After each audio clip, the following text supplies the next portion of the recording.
దేవునికి మహిమ కలుగునుగాక. మంచిది. పరిశుద్ధ గ్రంథాన్ని చూద్దాం. మొదటి కొరింథీయుల పత్రిక, కొరింథీయులకు మొదటిసారి పౌలుగా రాసిన పత్రిక, మొదటి కొరింథీ పత్రిక 10వ అధ్యాయము 12వ వచనం. కొరింథీయులకు మొదటిగా రాసిన పత్రిక 10వ అధ్యాయము 12వ వచనం. తాను నిలుచుచున్నానని తలంచుకున్నవాడు పడకుండానట్లు జాగ్రత్తగా చూచుకొనవలెను. ఆమేన్. ప్రార్థన చేసుకున్నాం. ప్రేమగల మా కన్న తండ్రి యేసయ్యా, నీకు వందనాలు, కృతజ్ఞతాస్తుతులు. జీవము కలిగిన మా తండ్రి, నీకు మహిమ, ఘనత, ప్రభావాలు ఆరోపిస్తున్నాం. మా ప్రభువా, మీరిచ్చిన ఈ లేఖన భాగాన్ని బట్టి నీ కృతజ్ఞతాస్తుతులు. ఈ లేఖనాన్ని విరవండి, ఈ లేఖనం చాటున మీరు దాచి ఉంచిన లోచైన, నూతనమైన, అతి శ్రేష్టమైన మర్మములతో, ఆత్మ ప్రత్యక్షతతో కలిగినటువంటి సర్వ సంపూర్ణ సత్య ఉపదేశమును బయటికి తెచ్చి మీ పక్షం వహించిన మీ దాసుని నోట ఉంచండి. మీ దాసుని మీ సిలువ చాటును మరుగుపరిచి, మీ దాసుని ముఖాంచంలోంచి మీరు కనబడుచు, మీ దాసుడు నోటిని మీ నోటి బోరగా మార్చి, నీ బలమైన వాక్శక్తినిచ్చి, ప్రభువా, ధారాళమైన నీ పరిశుద్ధాత్మ నడిపింపునిచ్చి, మీ దాసుడు నోట నుంచి నీ మాటలు బయలువెళుతున్నప్పుడు ఆ మాటలో సంపూర్ణమైన పరిశుద్ధాత్మను జొప్పించి, ప్రభువా, నీవే నాతో మాతో అందరితో, మీ దాసుడు నోటిని మీ దాసుని ఉపయోగపెట్టుకొని నాతో మాతో అందరితో మీరు సూటిగా, తేటగా, స్పష్టంగా మీరు మాట్లాడండి.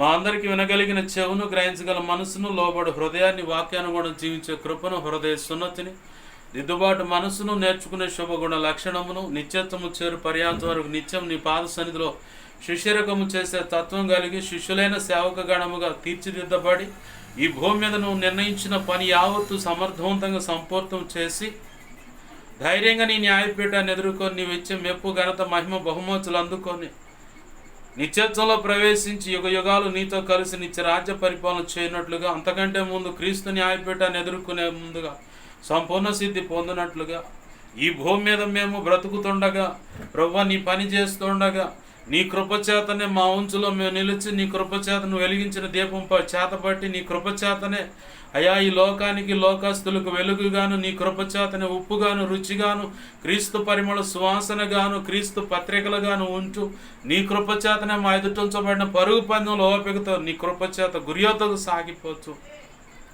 ఘనమైన నీ పని చేసి మా ఎడలను కలిగిన ప్రణాళిక తగినట్లుగా నీ పని చేసి దానికి తగ్గట్టు తలాంతులు, కృపావరములు, సామర్థ్యం, అభిషేకం, అన్ని విషయాలు వేచనాత్మను, ఆత్మఫలములను, సకల లక్షణములను,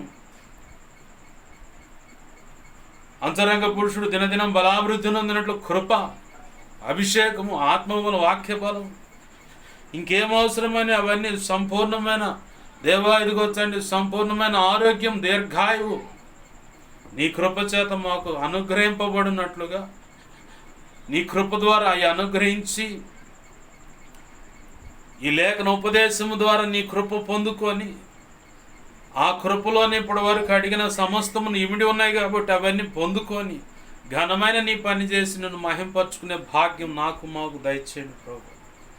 సమస్త విషయాల్లో కృప అనుగ్రహించమని, నువ్వు తోడు నడిపించమని. దేవా, కృప లేకపోతే మేము వ్యర్థులమయ్యా, కృప లేకపోతే ఇదిగో మేము పరిపూర్ణులము కాలేము ప్రభు. మా అంతరంగ దేవా, క్రీస్తు సంపూర్ణతకు సమానమైన సంపూర్ణత మేము పొందినట్లుగా, సజీవరాలుగా మార్చబడినట్లుగా, కదిలేటువంటి ఆత్మ సంబంధమైన మందిరాలుగా, సంఘాలుగా మేము కట్టబడినట్లుగా ప్రభు మాకు బోధించని, మనం బలపరచండి. నీ మనసులో నువ్వు ఉద్దేశించుకున్న సంగతులన్నీ మాకు చెప్పండి అయ్యా. వినే మనసు కూడా మాకు దయచేయండి. ఆ విన్న మాటలు ఆకలింపు చేసుకుని, బ్రతుకు అన్వయించుకొని, హృదయానికి అన్వయించుకొని, హృదయంలో భద్రపరుచుకొని, మనసులో భద్రపరుచుకొని, ధ్యానిస్తూ, నెమరు వేస్తూ అనేకులకు నీ చిత్త ప్రకారం ఆ మాటలు అందించి వారిని కూడా పురికొలిపే వారికి ఉండినట్లుగా కృప అనుగ్రహించమని, ఆ రీతిగా మాకు బోధించమని, బలపరచమని బతిమలాడుచున్నాం. ప్రభువా, సహాయం చేయండి అయ్యా, నీకు స్తోత్రాలు.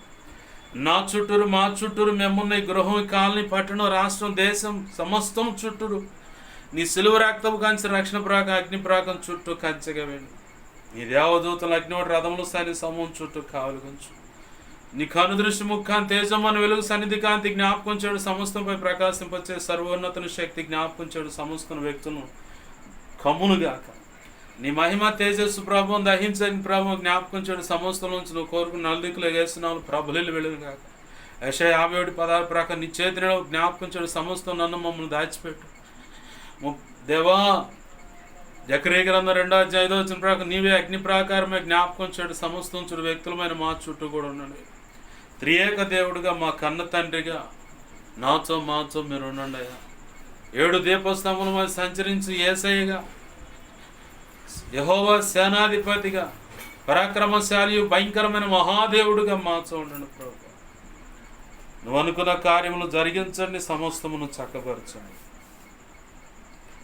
నీ పక్షం వహించిన నేను బలహీనుడను. ఎంత బలహీనుడు నీకు బాగా తెలుసు.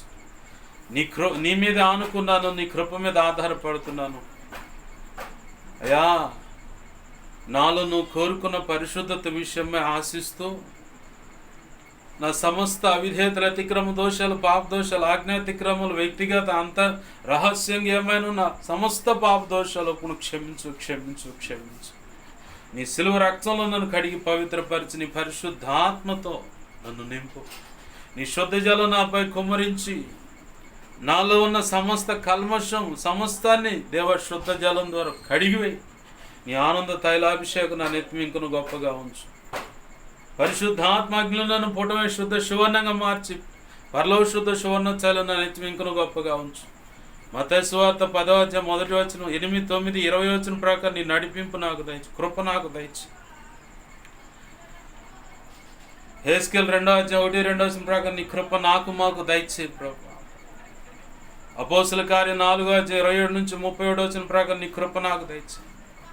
ఇర్మియా 1:9, 10, 18, 19 నీ కృప నాకు దయచే. యెషయా 51:16 ప్రకారం నీ కృప నాకు దయచే.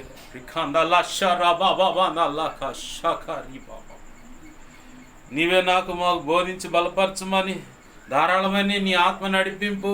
వాక్యము నువ్వేం చెప్పాలనుకున్నా అది జరగకుండా అడ్డగిస్తున్న దుష్టుడు, వాడి దోతలు, చీకటంధకార శక్తులు ఇంకేమైనా ప్రయత్నం చేస్తున్నా అవి ఎంత ప్రమాదకరమైన అని దేవా వాటినాడు ప్రభావం అంతటిని యేసునామమున నీ మహా పునరుద్ధాన శక్తితో నీవు నాకు ఇచ్చిన అధికారం చొప్పున మేమంతా కలిసి యేసునామమున వాటిని ప్రభావాన్ని బంధిస్తున్నాం.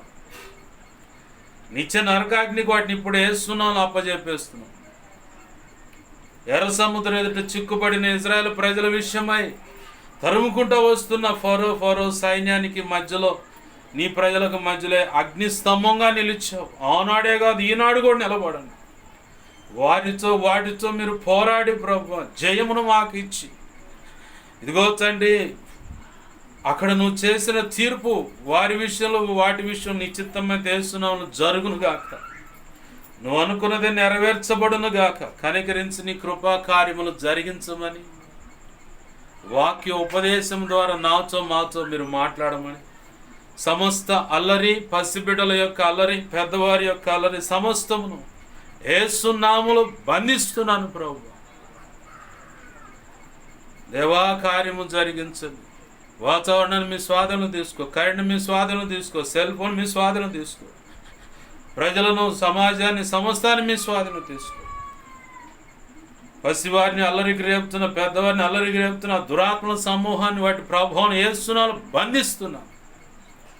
ఈ ఆత్మకార్యములు జరిగించమని నీవే చోటు నడిపించు. నువ్వు మాత్రమే మహిమ పొందమని యేసయ్య ఉన్న తనంత శక్తిగల నామమున అడిగి వేడుకొని ప్రార్థించి సమస్తం పొందుకొని వాక్య ఉపదేశాన్ని నన్ను మమ్మల్ని సమస్తాన్ని కృపాస్తాలకు అప్పచెప్పు. నీ వాక్యాన్ని బట్టి కృతజ్ఞతాస్తుతులు చెల్లిస్తూ యేసు నామమున ప్రార్థించిన మహింపరుచుకుంటూ ఉపదేశాన్ని నన్ను మమ్మల్ని నీకు అప్పచెప్పుకున్నాం మా తండ్రి. ఆమేన్, ఆమేన్, ఆమేన్.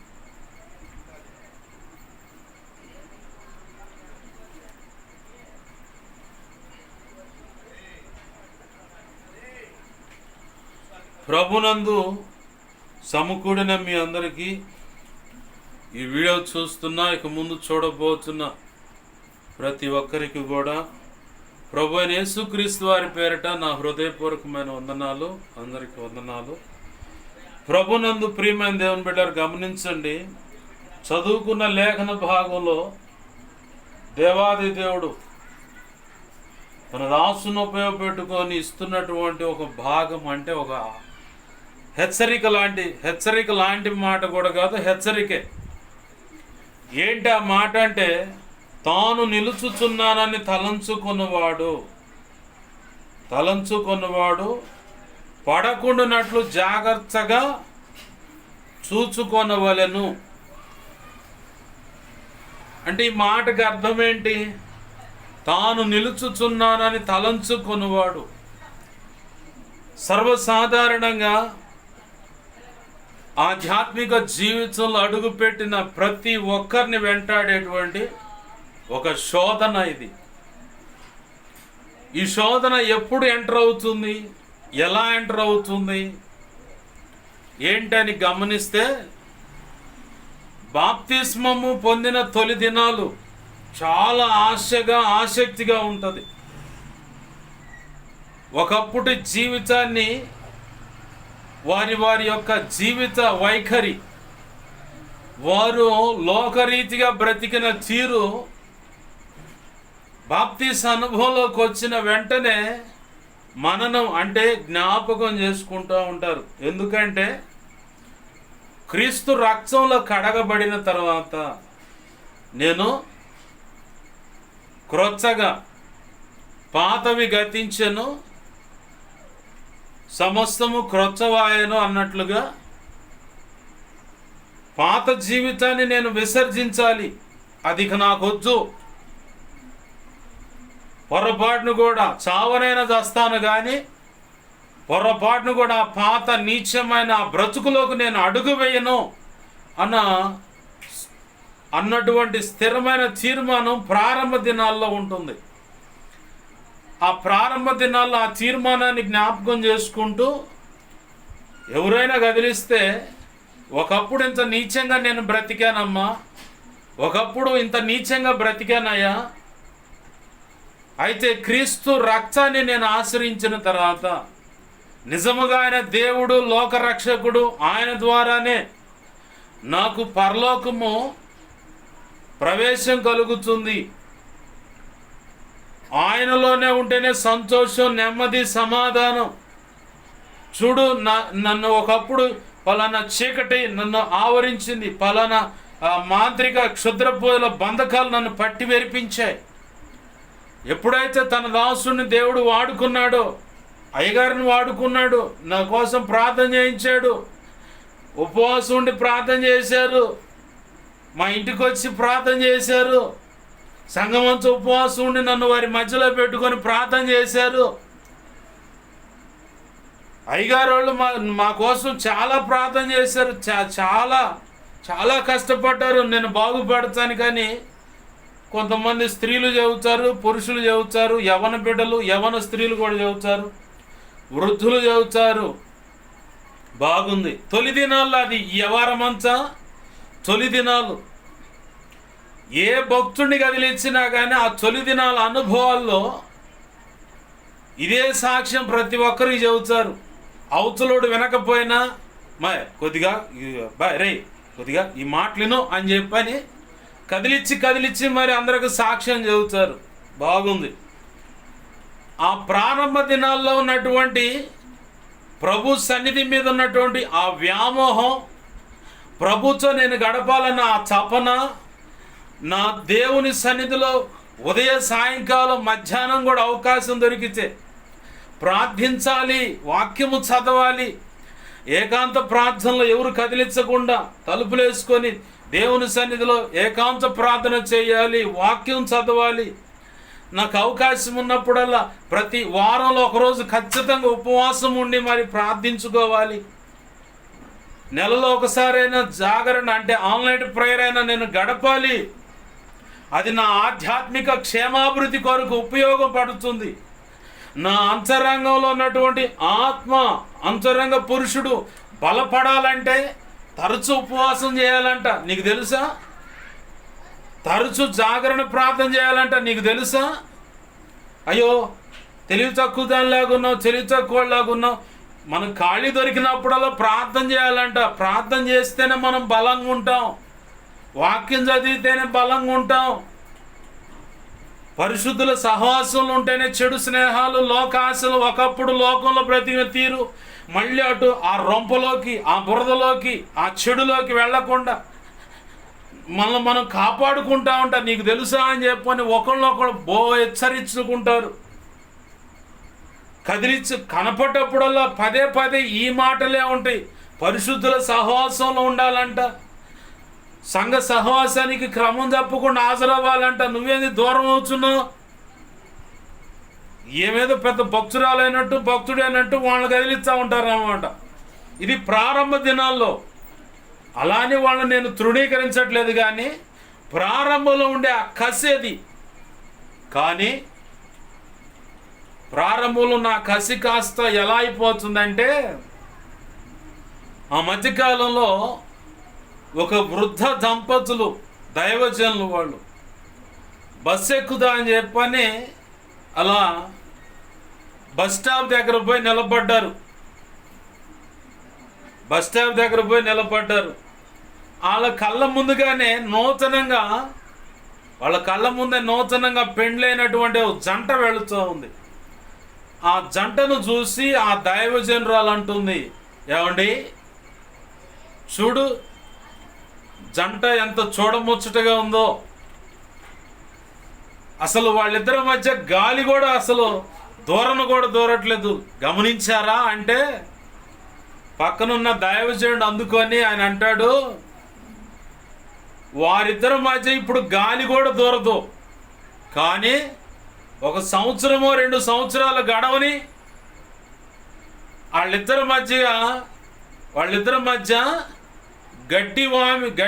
గడ్డితో నింపబడ్డ ఒక లారీ, అంటే గడ్డి తోలే లారీ అట్లా వాళ్ళిద్దరి మధ్య వెళ్ళిపోద్ది. అంటే అంత ఎడమైపోతారు వాళ్ళిద్దరూ.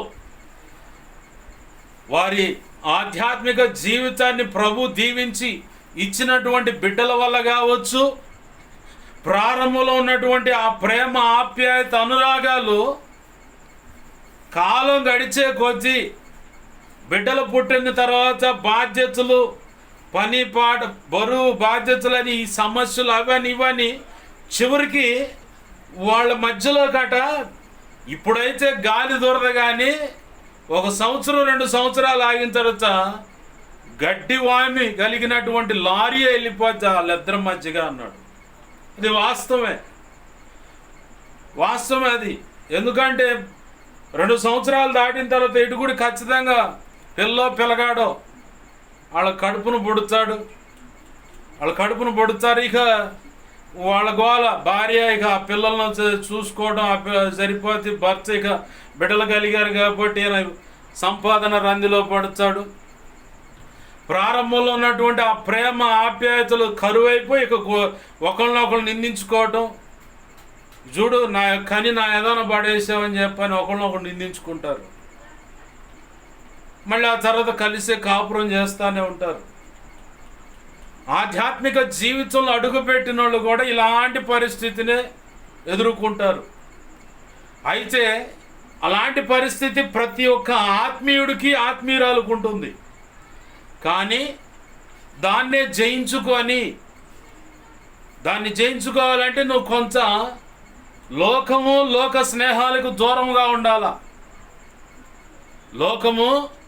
లోక స్నేహాలకు దూరంగా ఉండాలా.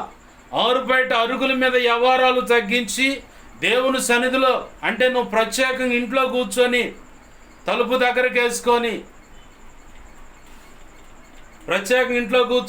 దగ్గరికి వేసుకొని ప్రభు పాదాలు పట్టుకొని ప్రార్థనలో పెనుగులాడుతుండాల. ఆ ప్రార్థనలో పెనుగులాడేటప్పుడు ఆ పక్కింటి అమ్మాయో, ఆ పక్కింటి ఎదురింటి ఆంటీయో ఎవరో ఒకళ్ళు వస్తారు నీ ప్రార్థన డిస్టర్బెన్స్ చేయడానికి, వాక్యం చదవకుండా జడగొడటానికి. ఇది ఒక కోణం. సరే, ఏకాంతంగా పోయి ప్రార్థనలో కూర్చుందాం అనుకోగానే ఆ సెల్ ఫోన్లో పలానా దైవజనుడు వాక్యం చూడు వచ్చిందో లేదో అని, ఇక అట్లా అది రాలేదు కదా అని చెప్పని ఇప్పుడు వాట్సాప్ చూడు, ఇప్పుడు ఇన్స్టాగ్రామ్ చూడు, ఇప్పుడు ఫేస్బుక్ చూడు, ఇలా మొత్తం తిప్పి నీకున్న సమయం మొత్తం వాడు ఆడ జడగొడతాడు. వ్యక్తిగతంగా ఎదుర్కొన్న అనుభవాలే నేను చెప్తున్నాను. ఇవి నా జీవితంలో కూడా ఉన్న ఇలాంటి అనుభవాలు. సెల్ ఫోన్ కొన్న కొత్తలో క్యాండీ క్రాష్ అని చెప్పని ఒక గేమ్ ఉండేది. నేను దేవుని పాద సన్నిధిలో ప్రార్థన చేసింది ఏంటంటే, పలానా దైవజనుడు నాకు కూడా ఆత్మీయ గురువుగా ఉండాలి, ఆ దైవజను యొక్క వాక్యాలు నేను వినాలి. ఎవరయ్యా ఆ దైవజనుడు అంటే డాక్టర్ అద్దంకి రంజిత్ ఫిరే గారు, సార్వత్రిక సంఘ సంస్కరణ కర్త అతను. నాకు కూడా ఆయన దగ్గర శిష్యరికం చేయాలని ఉంది. ఆ సత్యబోధ నాకు కావాలి, ఆ సర్వ సంపూర్ణ సత్యమైనటువంటి ఆ బోధ నాకు కావాలి, నేను వినాలి, నేను బలపడాలి. కాబట్టి నాకు సెల్ ఫోన్ కావాలని చెప్పని ప్రార్థించాను. ఎవరి మీద బలవంతంగా ఖర్చు పెట్టలే, నాకు ఇప్పిస్తావా చస్తావా అని చెప్పని. బైక్ విషయంలో కూడా అలాగనే నాకు ఏదన్నా కావాలంటే ఖచ్చితంగా ముందు ప్రార్థన చేస్తా. ప్రార్థన చేసిన తర్వాత ప్రభు పలానా వ్యక్తులను అడుగు అంటేనే అడుగుతా, లేకపోతే ససేమిరా ఎంత అక్కరత అవసరత ఉన్నా సరే మౌనంగా దేవుని పాద సన్నిధిలో మోకాళ్ళ మీద నిలబడి ప్రార్థన చేయటమే. నీ చిత్తమైనప్పుడు ఎప్పుడు అది ఇవ్వు ప్రభు అని చెప్పని. ఇప్పటికీ అదే అలవాటు. అలా ప్రార్థించగా ప్రభు కృపను బట్టి సెల్ ఫోన్ మా మేనత్తను ప్రేరేపించాడు. ప్రభు సెల్ ఫోన్ ఇప్పించారు. ఆ సెల్ ఫోన్ తీసుకున్న కాడి నుంచి నేను ప్రార్థన చేసే సమయం అంతా ఆ సెల్ ఫోన్ ఓపెన్ చేయగానే క్యాండీ క్రాష్ అనే గేమ్ ఉంది దాంట్లో, అది ఆన్ చేసి ఆడటం మొదలుపెట్టా. ఇంచుమించుగా ఒక నెల రోజుల పాటు దాన్ని ఆడుతూ ఉన్నాను. ఒకరోజు కూర్చొని ఆలోచిస్తున్నా, నేను సెల్ ఫోన్ తీసుకుంది దైవజను యొక్క వాక్యాలు వినాలని కదా. నేను ఖాళీగా ఉన్నప్పుడు మోకాళ్ళు వేసి ప్రార్థన చేస్తాను, వాక్యం చదువుకుంటాను. ఈ సెల్ ఫోన్ వచ్చిన తర్వాత అది నేను తక్కువైపోయింది. నెల రోజులు చాలా తక్కువైపోయింది.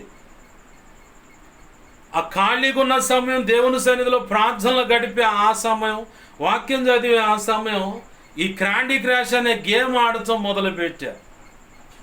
ఆహా, చాలా చాకచక్యంగా సైతాన్ గడు భలే ఇరికిచ్చాడే నన్ను ఇక్కడ అని చెప్పని ఆ సెల్ ఫోన్లో నా గేమ్ని ఎమ్మన్నే అన్స్టాల్ అంటారు. ఇన్స్టాల్ అంటే నువ్వు డౌన్లోడ్ చేసుకోవటం, అన్స్టాల్ అంటే తీసేయటం. అన్స్టాల్ చేసుకోవడానికి తీసేసే దాన్ని డిలీట్. ఇక మళ్ళీ దేవుని పాల్సిందో మోకాళ్ళ మీద నిలబడయ్యా, పొరపాటు అయింది. నెల రోజులు అలా. ఇప్పుడు నేను క్యాండీ క్రాష్ అనే చెప్తున్నాను. సెల్ ఫోన్ తీసుకోగానే ఈ సెల్ ఫోన్ వల్ల కొంతమందికి ఇన్స్టాగ్రాము ఆ వీడియోస్ తీయటానికి అని చెప్పని, కొంతమందికి ఏమో యూట్యూబ్లో షార్ట్ వీడియోస్ చేసి అప్లోడ్ చేయాలని, కొంతమందికి ఏమో 5, 10, 15 నిమిషాల లోపు మెసేజ్లు కట్ చేసి యూట్యూబ్లో అప్లోడ్ చేయాలని, కొంతమందికి థంబ్నెయిల్ డిజైన్స్ అని చెప్పని, కొంతమందికి ఆ ఫేస్బుక్లో ఏమైనా వస్తుందేమో చూద్దామని, కొంతమందికి వాట్సాప్లో ఎవరైనా మెసేజ్లు పెట్టారు. ఏం పని ఉండదు, ఇక పత్తాకలు గెలిగే పని. దానికి ఎడిట్ అయిపోతారు. అది ఈ వ్యక్తులను లాగేసుకుంటుందా, ఆ మైండ్ దానికి ట్యూన్ అయిపోయిందంటే ఇక అంతే.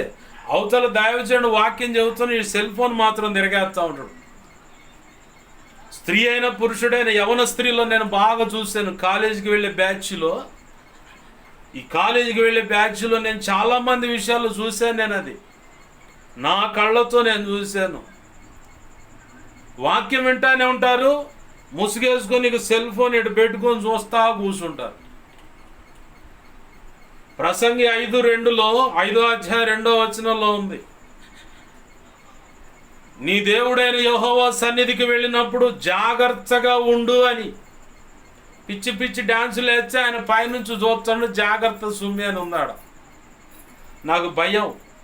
దేవుని సన్నిధిలో పిచ్చాపాటిగా ఉండాలంటే భయం. ఒకళ్ళు చూస్తూ ఉంటాను నేను. ఆడపిల్లల విషయం కావచ్చు, మగపిల్లల విషయం కావచ్చు, మేము పరిచారకులు అంటారు. సరే, నువ్వు పరిచారకురాలువో పరిచారకుడు లేదు, నేను సండే స్కూల్ టీచర్నని మగపిల్లగాడు చెప్పొచ్చు, ఆడపిల్ల చెప్పొచ్చు. మరి నువ్వు సండే స్కూల్ అయితే రక్షణ పొందుంటే ధన్యుడవు, ధన్యురాలు. రక్షణ లేదా? అసలు నువ్వు చెప్పినా కానీ అది దండగైపోద్ది. ఆ సండే స్కూల్ విషయంలో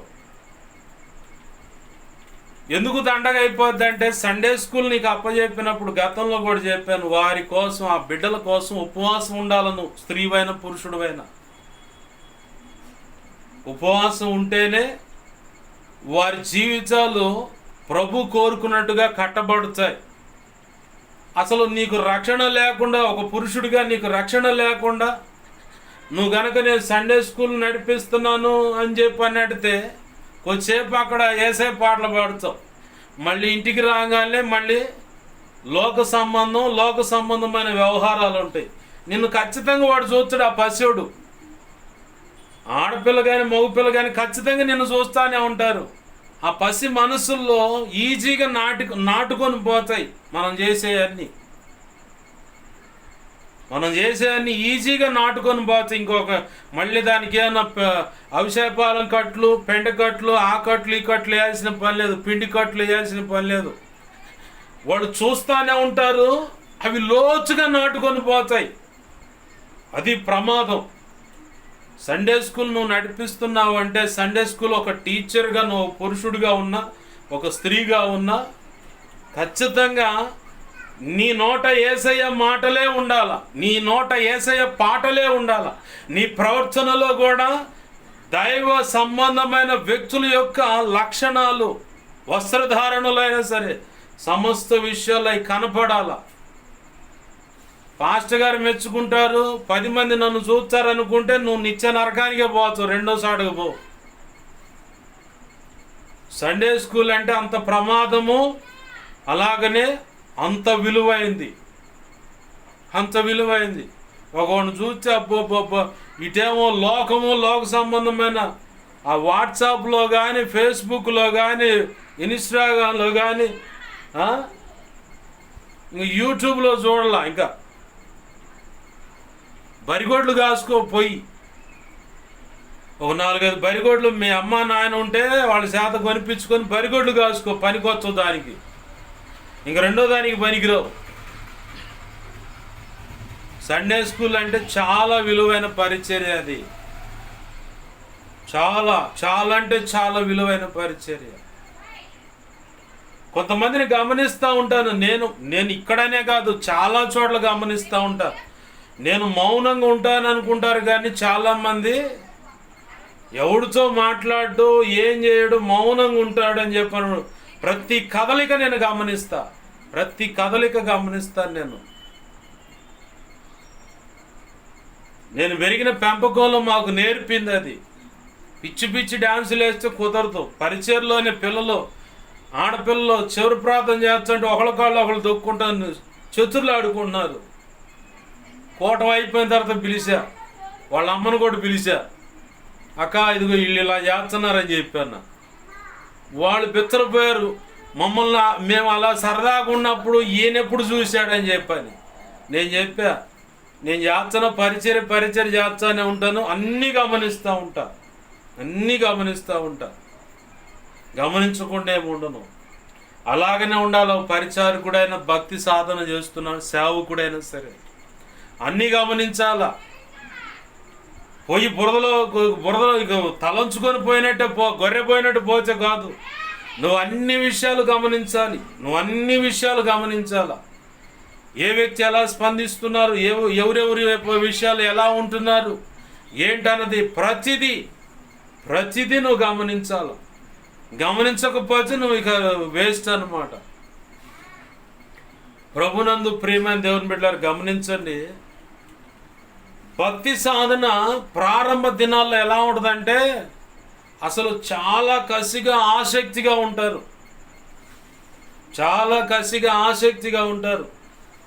కాలక్రమంలో అది కొనసాగుతుండగా కొంతమంది ఆ భక్తిలో నుంచి, ఆ పట్టుదలలో నుంచి చిన్నగా దిగజారుడుతనానికి, ఏముందిలే అన్న నిర్లక్ష్యత, చివరికి ఈ పూట ప్రార్థన చేసుకోలేదంటే, అంతకుముందు ఎలా ఉంటుందంటే, అమ్మో ప్రార్థన చేసుకోలేదు, నేను దేవుని దృష్టికి పాపం చేశాను. ఇది సమూయేలు గారు చెప్పినట్టుగా మీ నిమిత్తం నేను ప్రార్థన చేయని ఎడల యెహోవా దృష్టికి నేను పాపం చేసిన వాడిని అవుతును, అట్టి పాపం నాకు దూరమవును గాక అన్నాడు సమూయేలు భక్తుడు. ఆ మాట తలపోస్తారు వీళ్ళు. అది గుర్తు చేసుకొని అమ్మమ్మ ప్రభు పొరపాటు క్షమించని ప్రార్థన చేసుకుంటారు. ప్రారంభంలో కొంతమంది అది కన్నీరు విడిచి కూడా అదే పెద్ద ఘోరమైన పాపం అయినట్టు పక్కనోడు అనుకుంటాడు, ఇదే పెద్ద ఘోరమైన పాపమా అని అనుకుంటాడు పక్కనోడు. ఈ కన్నీరు విడిచి ప్రార్థన చేసే స్త్రీ అయిన పురుషుడైన అయ్యో అయ్యో అని గుండెలు బాదుకొని మరి ప్రభు పాదాలు పట్టుకుని క్షమించమని అడుగుతారు. వారి మనస్సాక్షి అప్పుడు పనిచేస్తుంది. ఈ మనస్సాక్షిని జడగొడటానికి వాడు చిన్నగా నీలో నిర్లక్ష్యాన్ని తీసుకొస్తాడు. భక్తిలో, దేవుని సన్నిధిలో, పరిశుద్ధుల సహవాసంలో, ప్రార్థన చేసే విషయంలో, విజ్ఞాపన చేసే విషయంలో, నలుగురితో కలిసి విజ్ఞాపన చేసేటప్పుడు విభేదాలు కలుగు చేస్తాడు. ఏందామా ఆమె చెబితే మేము వినేదేంది, ఆయన చెబితే మేము వినేదేంది, వాళ్ళు కులం తక్కువ, వాళ్ళు మా కులం వేరు, వాళ్ళ కులం వేరు, ఈ తగాదలు పెట్టుద్ది సైతాను. ఇక అంతే, ప్రార్థనా గుంపు ఒక్క దెబ్బతో ఎగిరిపోద్ది అనమాట. ఇక ప్రార్థన లేదు, ఏం లేదు. ఆ ప్రార్థన ఏదో మా ఇంట్లోనే చేసుకుంటాం, ఇక్కడికి వచ్చి ఈ మాటలు అనిపించుకోవటం ఎందుకు అని చెప్పని ఎవరిలోకి వాళ్ళు పరిమితం అవుతారు. ఆడ ప్రార్థన చేసేది కూడా తక్కువే. కొంతమందినేమో ప్రార్థన చేసుకుందాం అనుకుంటే వ్యక్తులు పంపించి చెడగొడతాడు. కొంతమందినేమో ఆ సెల్ ఫోన్కు ట్యూన్ చేసి ఆ సెల్ ఫోన్లో ఉన్న చెత్త మొత్తం అసలు ఏముండదు అక్కడ, కానీ ఇటు తీసుకెళ్తాడు అక్కడికి. ఈ సైతాన్ గాడు మనసును ప్రేరేపించాడు, వైపు తీసుకెళ్తాడు, ఇక అక్కడే బుక్ అవుతారు. కొంతమంది పరిశుద్ధుల స్నేహానికి దూరం చేస్తాడు, తగాదలు పెడతాడు కులాల మధ్యలో. ఆమె చేస్తే మేము వినేదేందని. ప్రభు ఏం చెబుతున్నాడు? మీరు ఒకరికి ఒకరు లోబడి ఉండుడి, ఒకరిని ఒకరు ఘనముగా ఎంచుకొనుడి. ఎవడైతే నాయకుడిగా ఉండాలనుకున్నాడు వాడు ముందు పరిచారకుడిగా ఉండాలని చెప్పని ప్రభు చెబుతున్నాడు. యేసయ్య చెప్పిన మాటేనండి ఇది. మీలో ఎవడైతే గొప్పవాడిగా అంటే పెద్దగా ఉండాలని ఉన్న 10 మందిలో నేను ఒక నాయకుడిగా ఉండాలనుకుంటున్నాడో వాడు మొదటిగా పరిచారకుడు కావాలి. వాళ్ళకి తన ముందున్నటువంటి ఆ ప్రజలకు, స్త్రీలకైనా పురుషులకైనా వీడు నాయకత్వం చేయాలనుకుంటే ముందు వాడు పరిచారకుడు అవ్వాలి. వారికి ఏ విషయంలో అయినా తగ్గించుకొని వాళ్ళకు ఉపచారం చేసే వ్యక్తిత్వం కలిగి ఉండాలని చెప్పని ప్రభు చెప్పాడు. అలాగుంటేనే ఎవరిని వారు తగ్గించుకుంటారో వారు హెచ్చింపబడతారని ప్రభు చెప్పాడు. అపోస్తుడైన పౌలు ద్వారా పరిశుద్ధాత్మ దేవుడు చెబుతున్న మాట ఏంటంటే, మీరు ఒకరికొకరు లోబడి ఉండండి.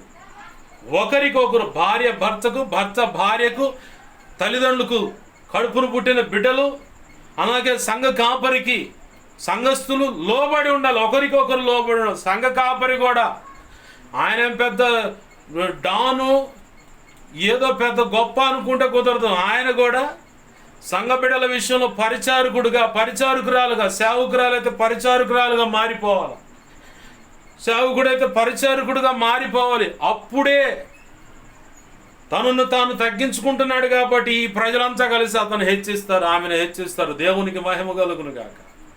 హల్లెలూయా. తనను తాను తగ్గించుకోవాలి. ఈ తగ్గించుకోవటమే కుదరదు. ఈ తగ్గించుకోకపోవటానికి అసలు కారణం ఏంటంటే అహం, గర్వం, అహంకారం, శరీర సంబంధమైన క్రియలు ఇవి. ఈ అహం అనేవాడిని సిలువేయమన్నాడు భక్తుడు ఒక ఆయన అయితే ఏకంగా. ఈ అహం అనేవాడిని అపోస్తలుడు, ప్రవక్త, సంస్కరణకర్త డాక్టర్ అద్దంకి రంజిత్ తోఫిరే గారు ఓ పుస్తకంలో రాశాడు. ఆయన ఒక మాట, అహం అనేవాడిని సిలువేయండి ముందు. వాడుండటం వల్ల సంఘంలో అన్ని విషయాలకు సమస్య. వాడే ప్రతి ఒక్క వ్యక్తిని ఏలుబడి చేస్తున్నాడు. ఈ అహంకారం అనేది ప్రతి భక్తుల్లో పనిచేసేలాగా అపవాది బీజం వేశాడు. అహంకారాన్ని బట్టి కుల అహంకారం, మత అహంకారం, నేను ముందొచ్చా ఈ సంఘంలోకి, నువ్వేంది నిన్న మొన్నొచ్చి మాకు చెబుతూ ఆధ్యాత్మిక భ్రష్టత్వానికి ఈడ్చుకొని వెళ్ళేటువంటి, దేవునికి నచ్చనటువంటి అవలక్షణాలు అంటే చెడ్డ గుణాలు ఇవి. నిన్నగాక మొన్నొచ్చావు నువ్వు, పాస్టర్ గారు సేవ ప్రారంభించేటప్పటి నుంచి ఉన్నా నేను, నువ్వు నాకు చెబుతావేంది, నేను చెప్పింది నువ్వు అరవకుండా అని చెప్పని వాదన తగాద. చివరికి మేము ఒక వర్గం, వాళ్ళు ఒక వర్గం. ఇటు చాలా సంఘాలు ఉన్నాయి ఈ దౌర్భాగ్యంలో, చాలా చాలా సంఘాలు. ఇలా వర్గ విభేదాలు కల్పిస్తున్న దాన్ని బట్టి, జాతి వివక్షత అంటే కుల వివక్షత చూపిస్తున్న దాన్ని బట్టి కొంచెం కులం తక్కువ వాళ్ళు మేము అనుకొని ఫీల్ అవుతున్న వాళ్ళు ఇక కుళ్ళి కుళ్ళి కుళ్ళి కృషించుకుపోయేంత రీతిగా వేదన పడుతూ ఉంటారు. అదే సంఘంలో ప్రభు వల్ల సమీపిస్తున్న యువతలు వీళ్ళని చూస్తే మాత్రం ఆ వాక్యం ఎక్కదు, దేవుని నడిపింపుకు వారు రాలేకపోతారు. చివరికి వాళ్ళు కృషించుకుపోవటము లేదా ఇంకొక సహవాసం యొక్క ఉపదేశం వింటూ బలపడటము, చివరికి ఆ సహవాసాలకు వెళ్ళిపోవటము జరుగుతుంది. ఈ విషయంలో ఖచ్చితంగా దైవజనుడు ఖండించాలి దాన్ని. నీ కడుపును పుట్టిన పిల్లగాడో పిల్ల పాడు పని చేస్తే ఇంటికి ఆ నుంచే దన్నుకుంటా తీసుకోవచ్చుగా. మరి నీ కడుపును పుట్టిన పిల్లగాడో ఏదైనా పొరపాటు చేస్తే వయసు తారతమ్యం ఏం చూడవు, అక్కడి నుంచే దన్నుకుంటా తీసుకొస్తాం. వాడిని కానీ ఆమెను కానీ ఎక్కడ బజార్లో నిలబెట్టారో ఆ నుంచే తన్నుకుంటూ ఇంటికి తెస్తాం, ఇంట్లోకి తీసుకొచ్చి కూడా ఏర కోటింగ్ చేస్తాం. ఎందుకని? కడుపును పుట్టిన బిడ్డలు. మరి వీళ్ళకంటే గొప్పోళ్ళు కదా దైవజనుడికి అప్పచెప్పినటువంటి సంఘ బిడ్డలు. వారి విషయంలో పౌలు భక్తుడు అంటాడు, మీ మధ్య సమస్యలు ఉన్నాయి, ప్రభు వలను సమీపిస్తున్నారనే మాట ఉందే కానీ మీ మధ్య గొడవలు ఉన్నాయి, ఒకరంటే ఒకరికి పడచలేదు. మీరు ప్రభు యొక్క రాత్రి భోజనానికి మీరు రావటం కూడా నిష్ప్రయోజనం, ఎవరికి ఉపయోగం లేదు, ఇంకా నష్టమే మీకు. కానీ మీరున్న ఈ తత్వాన్ని బట్టి, ఈ పరిస్థితులు, వ్యతిరేక స్థితిని బట్టి ఏంది మరి బెత్తం తీసుకొని రమ్మంటారా, మామూలుగా రమ్మంటారా, సరి చేసుకుంటారా లేదని పౌలు భక్తుడు పత్రికల్లో ఒక చోట మాట అంటున్నాడు. మీరు ప్రభు వలన సమీపిస్తున్నారు కానీ మీ మధ్య విభేదాలు ఉన్నాయి, కక్షలు ఉన్నాయి. అలా కక్షలు విభేదాలు కలిగిన వారు ప్రభు వలలో సమీపించటం వల్ల మీకు నిష్ప్రయోజనం, ఇంకా శిక్ష వచ్చి పడుతుంది మీకు. ఈ పరిస్థితులన్నీ ఆ స్థానికంగా సంఘం నడుపుతున్న వ్యక్తులు నాకు ఆ సమాచారం అందించారు. సరే వాళ్ళంటే గద్దించలేకపోతున్నారు, సంఘ నాయకుడిగా నేనున్నాను కాబట్టి ఏంది మరి నేను రావాలనుకుంటున్నా, మిమ్మల్ని సరిచేయాలనుకుంటున్నా. నేను వచ్చే లోపల మీ పద్ధతులు మార్చుకొని సమాధానపడి ప్రభు కోరుకున్న పద్ధతుల్లో మీరు ఉంటారా, లేదంటే నన్ను బెత్తం తీసుకొని రమ్మంటారా అన్నాడు భక్తుడు. ఈ రోజులా మాట్లాంటారే ఈ పాస్టర్, ఈడు పాస్టర్ గాడు, ఈడు కాకపోతే ఇంకో పాస్టర్ ఉండు, ఇంకో సంఘం ఉంది, పోదాం పదరా, ఈడేనాయింది పెద్ద చెప్పేదని వాడు వీడని సంబోధించేటువంటి మేధావులు సంఘంలో విశ్వాసులుగా, పరిచారకులుగా, సంఘ పెద్దలుగా. అసలు మరి కొన్ని చోట్ల చూస్తాడు సంఘ పెద్దలు ఆ పాన్ పరాకు నవిలే వాళ్ళు ఉన్నారు, సిగరెట్లు తాగేవాళ్ళు ఉన్నారు, బీడీలు తాగేవాళ్ళు ఉన్నారు. ఈ దౌర్భాగ్యులకి ఇంకెవరు దొరకలేదేమో, ఈ దరిద్రులే దొరికినట్టున్నారు. తీతు పత్రికలు ఏం రాసింది? సంఘ పెద్ద అనేవాడు అనింద్యుడై ఉండాలి, నింద ఉండకూడదు, ఒక్కతే భార్య కలిగి ఉండాలి, మంచి సాక్ష్యం కలిగినోడు ఉండాలి, మిత భాష ఉండాలి, అంటే తక్కువ మాట్లాడాలి, ఎవరైనా వస్తే వాళ్ళకి సత్క్రియ చేసే విషయంలో ఆతృత కలిగిన వాడై ఉండాలని తీతు పత్రికలో రాయబడింది. సంఘ పెద్ద అనే పని దొడ్డ పని, అంటే చాలా గొప్ప పని. దొడ్డ పని అంటే చాలా గొప్ప పని అని అర్థం. సేవ అయినా సంఘ పెద్ద అయినా ఆ పని అంటే దొడ్డ పని అన్నాడు అక్కడ భక్తుడు. దొడ్డ పని అంటే చాలా గొప్ప పని అని అర్థం. మరి అంత గొప్ప పని తీసుకెళ్ళి ఆ దరిద్రులకు అప్పచెప్పారు. ఇవాళ సంఘాలు, కొన్ని సంఘాలు చూస్తున్న వాళ్ళు చూస్తే బాగా పిటికలు బిర్రుగా బిగించాల్సి వస్తుంది, పళ్ళు పొట్ట కొరకుతా ఉన్నది, ఏం చేయలేకపోతున్నా. ఇంత దరిద్రం పట్టింది ఏంది ప్రభు సంఘాల్లో అని చెప్పాను. దైవజనుడు అయిన నువ్వు సంఘంలో విభేదాలుంటే ఖచ్చితంగా దాన్ని ఖండించాలా. అలా ఖండించిన పక్షంలో ఆ సంఘం ఎదుగుదల ఉండదు, ఇక నువ్వు ఈ కులాల మధ్య కొట్టుకున్న వాళ్ళు మా కులం అని ఎర్రయ్యేవాడు వాడు ఆడే ఉంటాడు. ఆడగూతురైనా మగోడైనా సరే, యవనస్తుల్లో మగోళ్ళ యవన పురుషులైనా యవన స్త్రీలైనా సరే మా కులం అనుకుంటే వాడిని ఆడే పెడతాడు. ఇక రానిడు పరలోకానికి కూడా రాడు వాడు. పరలోకానికి కూడా రాడు. నేను గ్యారెంటీ ఇస్తా. స్టాంప్ పేపర్ తెచ్చుకో, సంతకం కూడా చేస్తా నేను. పరలోకానికి కూడా రావు నువ్వు. మా కులం అనే గజ్జి నీకు పట్టిందంటే ఆ దరిద్రం వదిలేదాకా మంచంలో పెట్టాను నీ పులుసంతా తీసి తీసేయని సరే లైన్లో పెట్టుకుంటాడు. నిన్ను ఒకవేళ పరలోకానికి తీసుకెళ్ళాలనుకుంటే, పరలోకానికి తీసుకెళ్ళాలని ఆ ఆలోచన కనుక లేదనుకో, అట్లానే కుష్కించుకొని ఆడే చచ్చేలా చేస్తాడు. చివరికి నువ్వు నిత్య నరకమే. ఒక సహోదరుడు చెప్తా ఉన్నాడు, ఒక మందిరం మీద ట్రస్ట్ ఉంది. ఆ ట్రస్ట్కి ఇతను ఆర్థిక శాఖకు సంబంధించిన పదవులు ఇచ్చారు, ట్రెజరీ. ఆ ట్రెజరీకి ఇస్తే nominee bank account card nominee అనేవాడిని ఇంకోటి లింక్ చేయాల. అయితే ఇంచుమించుగా 16 లక్షల రూపాయలు. దేవుడు సొమ్ము దెయ్యాల పాలు అంటారుగా, రాజుల సొమ్ము రాళ్ల పాలు అంటారు. ఇప్పుడు ఈ దెయ్యం పట్టినోడిని బట్టి అది ఆ దేవుని సొమ్ము 16 లక్షలు. బ్యాంకు మేనేజర్ ఏమో, అయ్యా మీ డబ్బులు ఉన్నాయి 16 లక్షలు, 5 దేశం పోండి వచ్చి అంటాడు. ఈ దరిద్రుడు ఏం చేశాడంటే, ఎవడో ఏదో ఒక మాట అన్నంట. ఆ మాటను బట్టి 16 లక్షల రూపాయలు చెక్కు డ్రా చేయడానికి సంతకం చేయమంటే నేను సంతకం చేయనండు. దేవుడు ఏం చేశాడంటే మంచంలో పెట్టాడు. గర్వం, అహంకారం అన్నమాట. మంచంలో పెడితే అట్టైనా మార్చడేమో, భయంకరమైన వ్యాధులు పాలు చేశాడు. అట్టైనా మార్చడేమో అంటే మారలా. చివరికి అవసాన దశ అంటే ఇక కొన్నాళ్ళు పోతాడు అనుకున్న సమయంలో కూడా పోయి ట్రస్ట్ వాళ్ళు ఆ మందిరం సంబంధించిన ఆ బ్యాంక్ అకౌంట్ వాళ్ళు ఏం చేశారంటే, ఈయన ఎడుగుడు పోతాడని కన్ఫర్మ్ అయ్యి, అయ్యా ఉన్న డబ్బులన్నీ నామినీ లేడు కాబట్టి నామినీ అన్నా పెట్టు, పలానా వాడు నా తర్వాత అని నామినీ అని అన్నా దానికన్నా అంగీకరించు, లేదు ఆ ఉన్న డబ్బులన్నీ ఆ అకౌంట్ క్లోజ్ చేద్దాం, ఇంకొక అకౌంట్ కొత్తది పెడతారు, ఆ లోపల ఉన్న అకౌంట్ మందిరానికి సంబంధించిన డబ్బులన్నీ బయటకు తెద్దాం, సంతకం అంటే నేను సంతకం చేయనండి. వాడెవడో ఒక మాట అని చెప్పని నేను చేయనండి. ఇవాళ ఆ 16 లక్షల రూపాయలు బ్యాంకులోని మూలుగుతున్నాయి, వడ్డీ మీద వడ్డీ వస్తుంది. ఎవడు తింటాడు? బ్యాంక్ వాడికి ఒక రూల్ ఉంటుంది, నామినీ అన్న వచ్చి అడిగితే డబ్బులు ఇస్తాడు సంతకం పెడితే.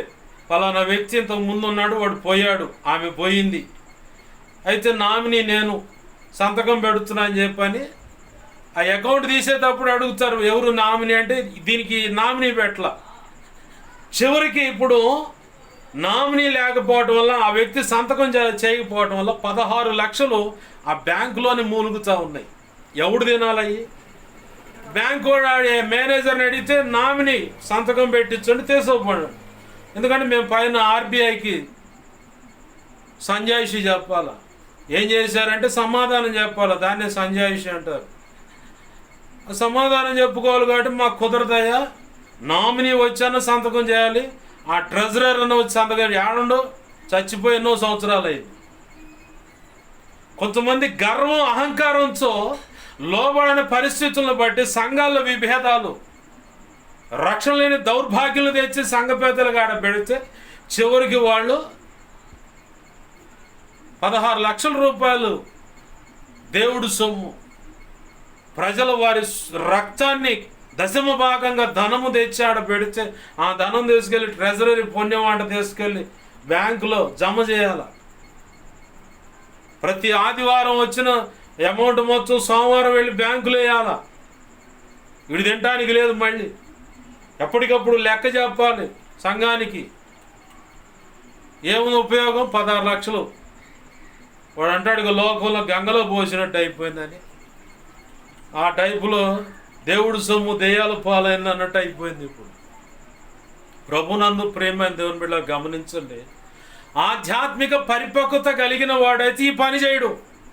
వాడెవడో నన్ను ఆ మాట అంటే ఏంది, నన్ను నా దేవుడు మెచ్చుకోవాలి చాలంతే, నన్ను నా దేవుడు మెచ్చుకోవాలి, నన్ను నా దేవుడు మెచ్చుకోవాలని చెప్పని ఇదిలిచ్చుకునే వ్యవహారం కలిగిన వాడైతే ఆధ్యాత్మిక పరిపక్వతలోకి వస్తాడు.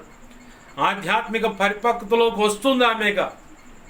ఇదిలిచ్చుకోవాలి, ఇదిలిచ్చుకునే వ్యవహారం భక్తిలో లేకపోతే మాత్రం నువ్వు భ్రష్టురాలుగా మారిపోతావు. లోక సంబంధిగా, ప్రకృతి సంబంధిగా నువ్వు పూర్తిగా మారిపోతావు. చివరికి నీకే నష్టం, దేవునికి నష్టం లేదు.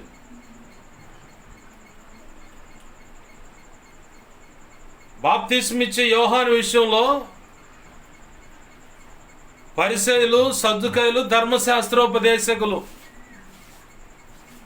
వాళ్ళతో పాటు యూదులు కూడా కొంతమంది, అంటే వాళ్ళ భావజాలాలు ఇమిడినటువంటి, ఇప్పుడు పార్టీలను బట్టి మా నాయకుడు మా పార్టీ అని చెప్పని ఎలాగైతే వాళ్ళు ఇప్పుడున్న వాళ్ళు ఎలా అయితే గుంజుకుంటూ ఉంటారో ఆ టైప్లోనే శాస్త్రులు, ధర్మశాస్త్రోపదేశకులు, సదుకాయలు, ఈ తెగకు సంబంధించిన వారి యొక్క భావజాలాలు, అంటే వీళ్ళలో ఇమిడిపోయినటువంటి యూదులు కూడా కొంతమంది దేవుని సంకల్పాన్ని నిరాకరించారట. ఇతను చెబితే మేము వినేదేందని. దేవుని సంకల్పం ఏంటి? నువ్వు మొదటిగా దేవుని సంకల్పం, నువ్వు రక్షించబడాలి. ఆ రక్షణ పొందిన తర్వాత క్రీస్తు సంపూర్ణతకు సమానమైన సంపూర్ణత అనేది నీ అంతరంగంలో నిర్మితం అవ్వాలి. అది బాటంగా నీ మాటలో, ప్రవర్తనలో, వస్త్రధారణ, నివసించే విధానంలో అన్ని విషయాల్లో కనపడాలి. తద్వారా దాన్ని ఏమంటారంటే క్రీస్తు పరిమళ సువాసన, లేదు క్రీస్తు పత్రికలు అని అంటారు దాన్ని. క్రీస్తు పరిమళ సువాసన అన్నా క్రీస్తు పత్రికలన్నా ఒకటే, సాక్ష్యము అని అర్థం. యేసు ప్రభులాగానే ఉన్నాడు ఇతను, యేసు ప్రభులాగానే ఉంది ఈమె అనే సాక్ష్యం రావటం. తద్వారా నీ బ్రతుకును బట్టి, నీ భక్తి సాధనను బట్టి, సంఘానికి నడుస్తున్న దాన్ని బట్టి, నువ్వు ప్రార్థించక జరుగుతున్న కార్యాలను బట్టి అనేకులు నీ వైపు చూస్తూ నిన్నే మాదిరి చేసుకొని భక్తి సాధనలో కొనసాగుతుంటారు. అలాగా ప్రభు నిన్ను ఒక మాదిరిగా చేస్తాడు. దేవుని ప్రణాళిక మొదటిగా రక్షణ, ఆ తర్వాత అంతరంగంలో క్రీస్తు సంపూర్ణతకు సమానమైన సంపూర్ణత, ఆ వ్యక్తిత్వం అనేది రావటం, తర్వాత బాహాటంగా కనపడటం, ఆ తర్వాత క్రీస్తు పోలిక, అంటే క్రీస్తు పరిమళ సువాసన, క్రీస్తు పత్రికగా. ఆ పిదప నువ్వు ఒక మోడల్ అవుతావు. నువ్వు బ్రతికున్నప్పుడే, చనిపోయిన తర్వాత ఒక మోడల్ అయ్యేది వేరు. బ్రతికున్నప్పుడే నిన్ను చూస్తూ ఉంటారు. ఈ లోకమైన, కుటుంబమైన, సంఘమైన, ఈమె కానీ ఇతను కానీ ఎంతవరకు భక్తి సాధన చేస్తున్నాడు, ఇతని జీవితం ఎలా ఉంది, ఇతను సాక్ష్యం ఏంటి, ఇతను భక్తి చేస్తున్నాను అంటున్నాడు, ప్రార్థన నటన లేకపోతే వాస్తవమేనా, వాక్యం చదువుతున్నా అంటారు, రహస్యంగా ఉంటున్నా అంటారు, ఉపవాసం ఆ ఉపవాస ప్రార్థన కూడా నటన, వేషధారణ, ఎవరినైనా మెప్పించడానికా లేకపోతే ప్రభువునే సంతోషపరచడానికా? ఎందుకు చేస్తున్నారు ఇది అన్నది ఖచ్చితంగా కుటుంబం. నువ్వు తల్లివి అయితే, తండ్రివి అయితే నీ బిడ్డలు నిన్ను గమనిస్తారు. నువ్వు కూతురు అయితే, కొడుకు అయితే నీ తల్లిదండ్రులు నిన్ను గమనిస్తారు. నువ్వు సంఘంలో సభ్యుడు అయితే నీ సంఘ కాపరి గమనిస్తాడు. చుట్టూ ఉన్న పరిచారకులు, సంఘ పెద్దలు ఒకవేళ ఉంటే, లేదు విశ్వాసులైన నిన్ను గమనిస్తారు. నీ బ్రతుకులో ఎక్కడ ఏ కోణంలో తేడా కనపడ్డా కానీ నిలదీస్తారు ఏదో ఒక సమయంలో దేవుని సన్నిధిలో. ఎలానో తెలుసా? డైరెక్ట్ నిన్ను నిలదీరు.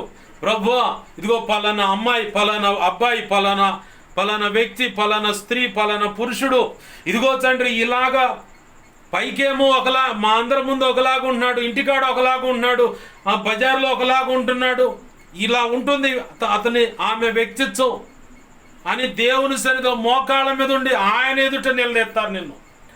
అప్పుడు ఆయన జోక్యం చేసుకొని ఇది నాకే నష్టం అవుతుంది, నాకే చెడ్డ పేరు తెచ్చేలాగా ఉందని ప్రభు జోక్యం చేసుకొని నిన్ను నలపటం మొదలు పెడతాడు.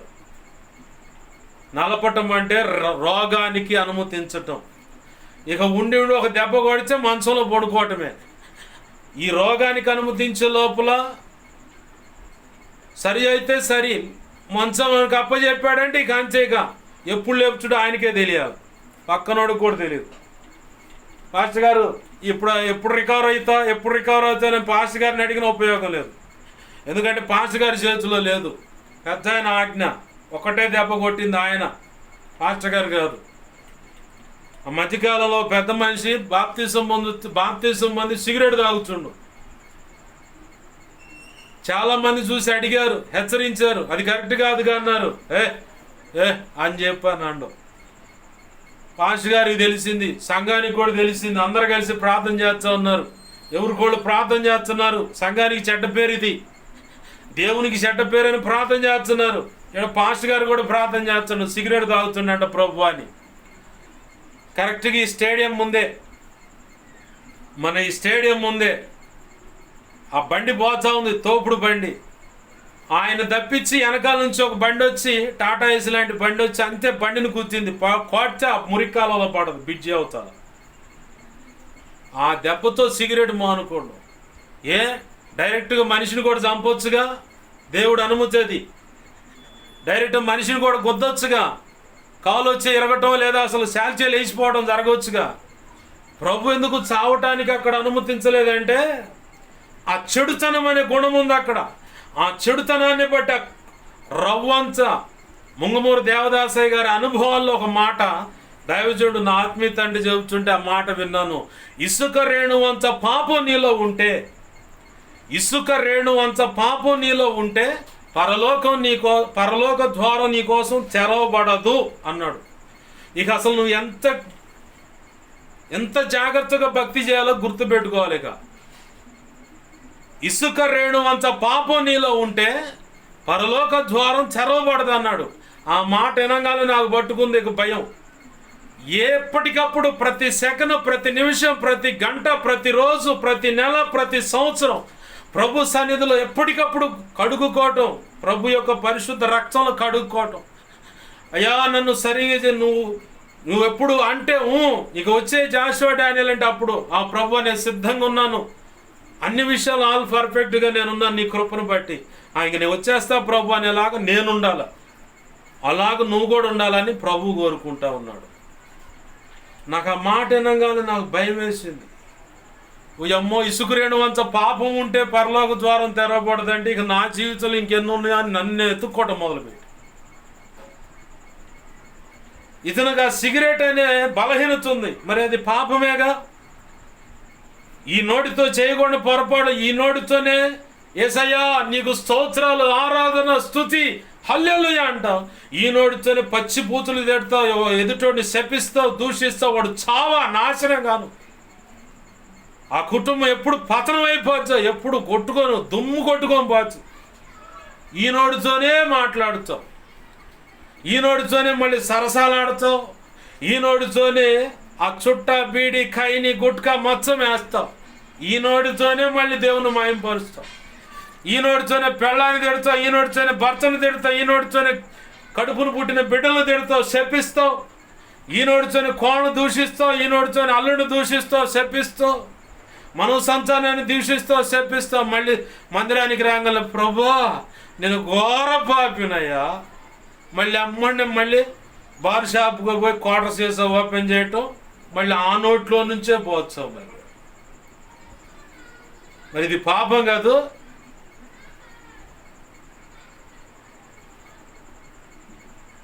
సర్వ శరీరము, దేహంలో ఉన్న సర్వ శరీరము ఆయన బలిపీఠం మీద పానార్పణంగా పోయబడాలి. కానీ చేస్తున్నాము ఆమేన్ హల్లెలూయా. పానార్పణంగా పోయబడాలి.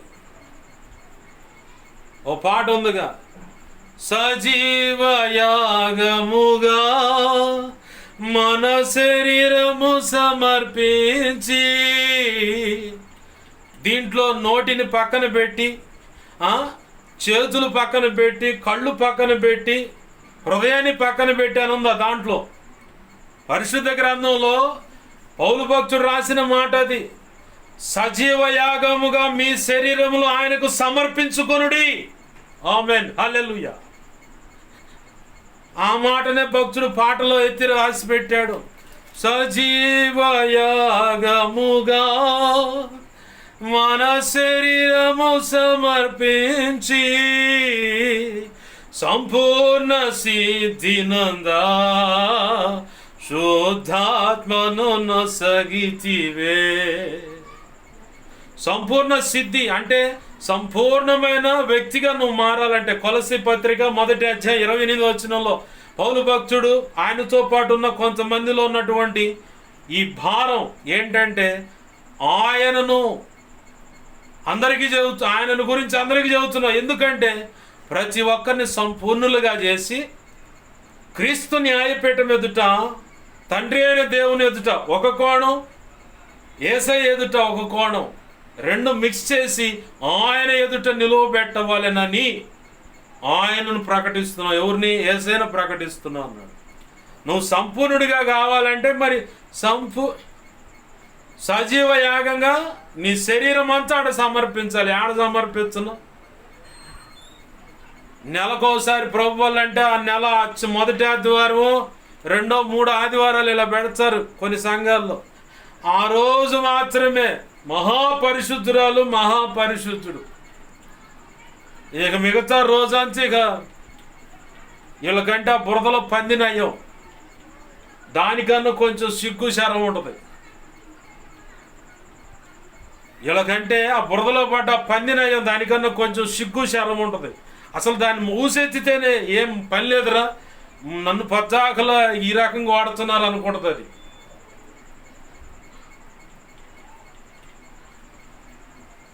వైఎస్ రాజశేఖర రెడ్డి గారు ఒక మాట చెప్పాడు, ఎన్నాళ్ళు బ్రతికామన్నది కాదు, బ్రతికినన్నాళ్ళు ఏ విధంగా బ్రతికామా అన్నది. దేవుడు కూడా అదే కోరుకున్నాడు. నువ్వు ఒక్కరోజు బ్రతికినా. బాప్తిస్మిచ్చి యోహాను 6 నెలల పరిచర్యే. యేసు ప్రభు వారు సేవా బాధ్యతలు చేపట్టే సమయానికల్లా ఆయన సేవ ప్రారంభించి 6 నెలలు. యేసు ప్రభు వారు బాప్తిసం పొందటం కొన్ని రోజులు అలా గడిచింది కంటే వెంటనే ఆయన శిరచ్ఛేదనం చేయబడ్డాడు. 6 నెలలే బ్రతికింది. 6 నెలలు క్షమించండి, 6 నెలలే సేవా పరిచర్య చేసింది బాప్తిస్మిచ్చు యోహాన్ గారు. యేసు ప్రభు వారు ఏమన్నాడు ఆయన గురించి? స్త్రీలలో కనిన వారిలో ఇతని వంటి వారు లేరు, అంత గొప్ప వ్యక్తి అతను అన్నాడు. 6 నెలలే సేవా పరిచయ కోసం బతికింది ఆయన. బతికితే ఇక 6 నెలలు నీకు అట్ట బ్రతికినా చాలు, ఇక చరిత్రకి ఎక్కిపోతాం. నీచాతి నీచంగా దేవునికి, సంఘానికి, సేవకుడికి చెడ్డ పేరు తెచ్చి బతికిన కంటే ప్రభు చిత్తం అయితే చిన్నంగా ఆయన పిలుపు పొందుకొని వెళ్ళిపోవటం మేలు. అంతకంటే ఇంకా నా ప్రార్థన అయితే అదే, నీ నామానికి నీకు అవమానం తెచ్చే బ్రతుకులోకి నేను వెళ్ళే మాట అయితే అసలు అంత దాకుంచ మాకు ముందే దుంచేయి. ఆడకు వెళతానో లేదో నీకు బాగా తెలుసు. ఎందుకంటే భూత భవిష్యత్ వర్తమాన ఇది కూడా అర్థం కాకపోతే నిన్న నేడు రేపు అన్న వాటిలో ఉన్న సంగతులన్నీ నీకు బాగా తెలుసు. ముందున్న కాలంలో నేను ఎలా బ్రతుకుతానో, ఎలా చెడిపోతానో, ఎలా దారి తప్పుతానో కూడా నీకు ఒకవేళ ఆ బ్రతుకు నా జీవితంలో ఉన్నదో లేదో నీకు బాగా తెలుసు. ఆడదాకా వెళ్ళే మాట అయితే అసలు ఆడదాకా వెళ్ళని మాక. ఆ తప్పులోకి, ఆ పొరపాటులో పడి ఇదిగో చూసావా దేవుడంట, సేవకుడంట, అట్ట ఇట్ట అట్టుండి ఇట్టుండి అని చెప్పాడు వీడి బ్రతుకే సరిలేదని చెప్పని ఇంకొకడు నిలదీసి అడిగే బదులు సాక్ష్యం పోయేదానికంటే ముందుగానే చంపే ప్రభు అసలు మాకు. నా ప్రార్థన అదే, ఉంచమాక, చంపేసి బ్రతకటం కంటే చావటం మేల అని చెప్పని ప్రభు సన్నిధిలో ప్రార్థన ఎప్పటికప్పుడు ప్రార్థన చేసుకుంటా. నేను సాక్ష్యం పోగొట్టుకొని నలుగురు చేత చీచా అని చెప్పి అనిపించుకోవటం, సేవకుడు కూడా నిన్ను నమ్మకపోవటం, సంఘస్థులు కూడా ఊరక నీతో కలిసి ఉంటారు అంతే, పక్కకు పోయిన తర్వాత వాళ్ళు ఇలా బ్రతుకుతున్నారని చెవులు కొరుక్కుంటారు. అసలు ఆ బ్రతకటం కంటే ఇంకా ప్రభు చిత్తం అయితే వెళ్ళిపోవటం మేలు. నా ప్రభు కొరకు, మన ప్రభు కొరకు రోషంగా బ్రతకాలి.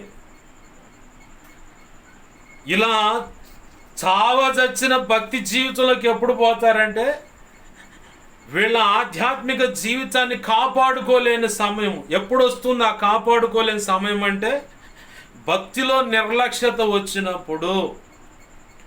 ప్రార్థన ఈ పూట చేయలేదంటే ఏముందిలే ప్రభు, ఇలా ఈరోజు చేయలేకపోయినా క్షమించండి అని రేపొద్దున చేస్తాను, ఇట్లా అట్లా అట్లా అట్లా అట్లా చివరికి అసలు ప్రార్థనే చేయవు. ఆ టీవీకి అతుక్కుంటూ పోయి మొగలు రేకులు అంటమ్మా. అయ్యో ఎంతసేపు అయింది మొదలుపెట్టి? ఒక 5 నిమిషాలు అవుతుంది. అరే 5 నిమిషాలు అయిందా? ఏం చెప్పారు? ఏమైంది? వాళ్ళిద్దరు మొగుడు పిల్లల సంగతి ఏమైంది? ఆ ఇంట్లో పని మనిషికి తెచ్చారు కదా పెద్ద ఒకలాడి, తెలుసు నీకు? సామాన్యంగా లేదు. ఇళ్లలో మధ్యలో ఉన్న సంగతులు చెప్పుకుంటారు నాటికల కాడ. అరే నీకేడ తెలుసు అంటే మా నాయనమ్మ మా మేనత్త వీళ్ళంతా చూస్తావా మిస్ అయినప్పుడు మాట్లాడుకోవటం, ఈడ మిస్ అయితే ఇంకొక అత్తకు ఫోన్ చేసి అడగటం. మా ఇంట్లో చూశాను, బయట ఇళ్లలో కూడా చూశాను. సంఘాలకు వచ్చి కూడా అయ్యే సంగతులు మాట్లాడుకున్న విశ్వాసులు కూడా చూశాను నేను. మందిరాలకు వచ్చి సంఘారాధనకు వచ్చి వాక్యం చెబుతానే ఉంటాడు పాస్టర్ గారు. కార్తీక దీపం ఏమైందమ్మా? రాత్రి నేను 10 నిమిషాలు లేటుగా వచ్చి చూస్తా ఉన్నాను. అంతకుముందు ఏమైంది? మొగలు రేకులు, ఆ రేకులు ఈ రేకులు, ఆ దీపం ఈ దీపం అయ్యి అని చెప్పని వీటి విషయాలు ఆడ కూర్చొని చర్చిస్తారు. నాకు అది అర్థం కాని విషయం. అరే నీకు అంత ముచ్చట ఉన్నప్పుడు మందిరంకి రావటం ఎందుకు? ఇంటికాడే కూర్చొని మాట్లాడుకోరాదు. పేరుకేమో సేవకుడు ముందు వచ్చానని ఆదరేపించుకుంటూ వేషధారణ భక్తిది. నీకు అంతగా ముచ్చట పెట్టుకోవాలనుకున్నప్పుడు అంతగా దేవుని సన్నిధి అవుతాయిగా ఇంటికాడ కూర్చొని. నేను చాలామంది చూస్తూ ఉంటాను, నేను వెళ్ళే మందిరాల కాడ కూడా అసలు ఏదో ఆ భారతదేశానికి ప్రధానమంత్రి కంటే వీడి మీదే భారం ఎక్కువ ఉన్నట్టు. అసలు ఆ ముచ్చట చూడాలా, కట్టలు దిగిపోతూ ఉంటాయి. వాక్యం వింటున్నా అంటే వింటున్నోలే అని చెప్పి అంటూ ఉంటారు. మరి అంత ప్రధానమంత్రి కంటే ఎక్కువైన బాధ్యతలు ఏమో నాకు అర్థం కాదు. నువ్వు ఆ ముచ్చట పెట్టుకునేటప్పుడు ఇంటికాడే తగలబడు. అసలు రామాకు మందిరానికి నీ వల్ల ఇంకొకటి చెడిపోవచ్చుడు, నిన్ను చూసి ఇంకోటి చెడిపోవచ్చుడు, ఖచ్చితంగా చెడిపోవచ్చుడు. ఆ పాపం ఆ శాపం నీ మీదే మోపడుద్ది. నువ్వు మందిరంలో ఉండి సెల్ ఫోన్ చూస్తూ వాక్యం జరుగుతున్నప్పుడు సెల్ ఫోన్ చూస్తున్నా, నువ్వు మందిరంలో ఉండి పక్కనోడితో ముచ్చట పెట్టినా, నువ్వు మందిరానికి వచ్చి బయటకు పోయి ఆ బళ్ళల్లో కూర్చొని ముచ్చట చెబుతున్నా, నిన్ను చూసి ఇంకొకడు తయారవుతుడు. నువ్వు మందిరానికి వచ్చి బండిలోనే ఉంటాడు, వాక్యం జరుగుతుంటే ఇంకొకడు లైవ్లో వింటా ఉంటాడు కూర్చొని పక్కన. ఆ లైవ్ ఆడికి పోతే యూట్యూబ్లోనే స్టోర్ అయి ఉంటుంది, తర్వాతే నేను వచ్చు. మరి ఆయన దైవజనుడు చెప్పే వాక్యానికి రికార్డింగ్ ఉండదు, తర్వాత వచ్చి వినటానికి. అది ఎప్పుడైనా నేను వచ్చు.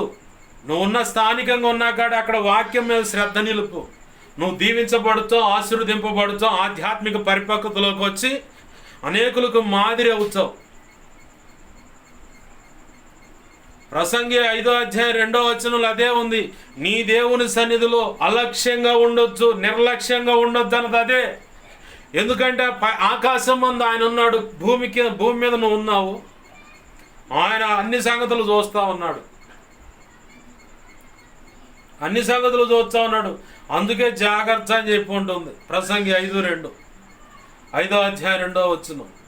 ఆ వాక్యం చూస్తే నాకు వణుకు వస్తుంది. ఆ తర్వాత మలాకిలో అట్టుకుంటా ఒక మాట ఉంది, యెహోవా యందు భయభక్తులు గలవారు వారు అన్నాడు. ఒకడు కాదు, వారు మాట్లాడుకొని చుండగా యెహోవాయే చెవియొగ్గి ఆలకించును, ఆ సంగతులన్నీ ఒక గ్రంథం ముందు రాసి పెట్టబడును అని ఉంది బైబిల్లో మాట. యెహోవా యందు భయభక్తులంటే క్రీస్తు రక్తంలో కడగబడిన వారు ఇద్దరు చాలు. ఇక పై సంఖ్య ఎంతమంది ఉన్నా వాళ్ళు మాట్లాడుకుంటున్న ప్రతి మాట మంచి కానీ చెడు కానీ కుట్ర కానీ ఏదైనా కానీ వాళ్ళు మాట్లాడుకుంటున్న ప్రతి మాట యెహోవాయే చెవియొగ్గి ఆలకిస్తాడట. ఆలకించటమే కాదు, తన దూతకు ఆజ్ఞాపిస్తాడు, ఆ సంగతులన్నీ రాసి ఒక గ్రంథం ముందు పెట్టు, ఒక గ్రంథం ముందు రాసి అలా పెట్టు. ఎందుకు? తీర్పులో ఉంటుందో ఒక్కొక్కటి కోటింగ్ ఆడ, నాకైనా ఇంకెవరికైనా సరే. తీర్పు దినాన ఎందుకు ఈ మాట మాట్లాడావు? దైవజనుడి విషయంలో అయినా సరే, నీ కూతురు విషయంలో అయినా సరే, కొడుకు విషయంలో అయినా సరే, ఏమి కోడల విషయంలో అయినా సరే, అల్లుడి విషయంలో అయినా సరే, నీ తోటి విశ్వాసి విషయంలో, పరిచారకురాల విషయంలో, పరిచారకుడి విషయంలో, సంఘ పెద్దల విషయంలో ఎందుకు నోరు జారి ఈ రకంగా మాట్లాడా అని రేపటి దినాలు లెక్క అడుగుతాడు. రాసి పెట్టున్నాయి అవన్నీ. మరి అవి తుడిచిపెట్టుకోవటం ఎలా అంటే, నువ్వు పశ్చాత్తాపడి ఆయన పాదాలు పట్టుకొని క్షమాపణ అడిగి, ఉపవాసం ఉండేనా క్షమించమని అడిగి, అయ్యా నీ రక్తంతో నా దోషాలు ఏమన్నా కడిగి పవిత్రపరచయ్యా, తీర్పు రోజు నేను దోషిగా నీ ఎదుట నిలబడకూడదు, నువ్వు ప్రశ్నించే నేరారోపణ చేసేటువంటి ప్రశ్న నాకు తగలకూడదయ్యా, అది నా ముఖం మీద ప్రశ్నగా కనబడకూడదు. ఏ నేరారోపణ చేసే ప్రశ్నలు లేక నీ దగ్గర నిలబడంగానే నీవిచ్చే మెప్పు, ఘనత, మహిమ, బహుమతులే నాకు రావాలి. ఆ పిదప నిత్యత్వంలో ప్రవేశం కలగాలి. అలాంటి ధన్యమైన జీవితాన్ని నాకు ఇవ్వు ప్రభువా. తొందరపడి నోటి ద్వారా మాట్లాడే మాటలు ఏమైనా రేపటి దినాన క్రీస్తు న్యాయపీఠం ఎదుట ఈ మాటను బట్టి, ఫలానా వాళ్ళ విషయంలో మాట్లాడిన మాటను బట్టి నన్ను దోషిగా నిలబెడతావేమో, అలా దోషిగా నిలబడేటువంటి కారణమైనటువంటి సంగతులు ఏమున్నా సరే ఇప్పుడే ఈ భూమి మీద ఉండగానే ఉపవాసం ఉండేనా, కన్నీరు విడిచి నీ పూర్ణ హృదయంతో, పూర్ణ మనసు, పూర్ణ బలముతో ఆయన వైపు తిరిగి బతిమలాడుకొని క్షమాపణ పొందుకున్నావా? కనికరము చేత అంగీకరింపబడి ఆనాడు క్రీస్తు న్యాయపీఠం ఎదుట నువ్వు మెప్పు, ఘనత, మహిమ, బహుమతులు అందుకొని ఆ కనికరం ద్వారానే పరలోకంలోకి వెళ్ళిపోతావు. వధువులో ప్రభు నిర్ణయించిన స్థానంలోకి వస్తావు.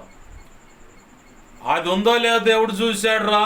మా బతుకు మేము బతుకుతుంటే బ్రతుకు డొక్క అక్కడ బగులుద్ది, ఇక్కడ ఏడ ఉండదు. రేపొద్దున అక్కడ డొక్క బగులుద్ది అనమాట.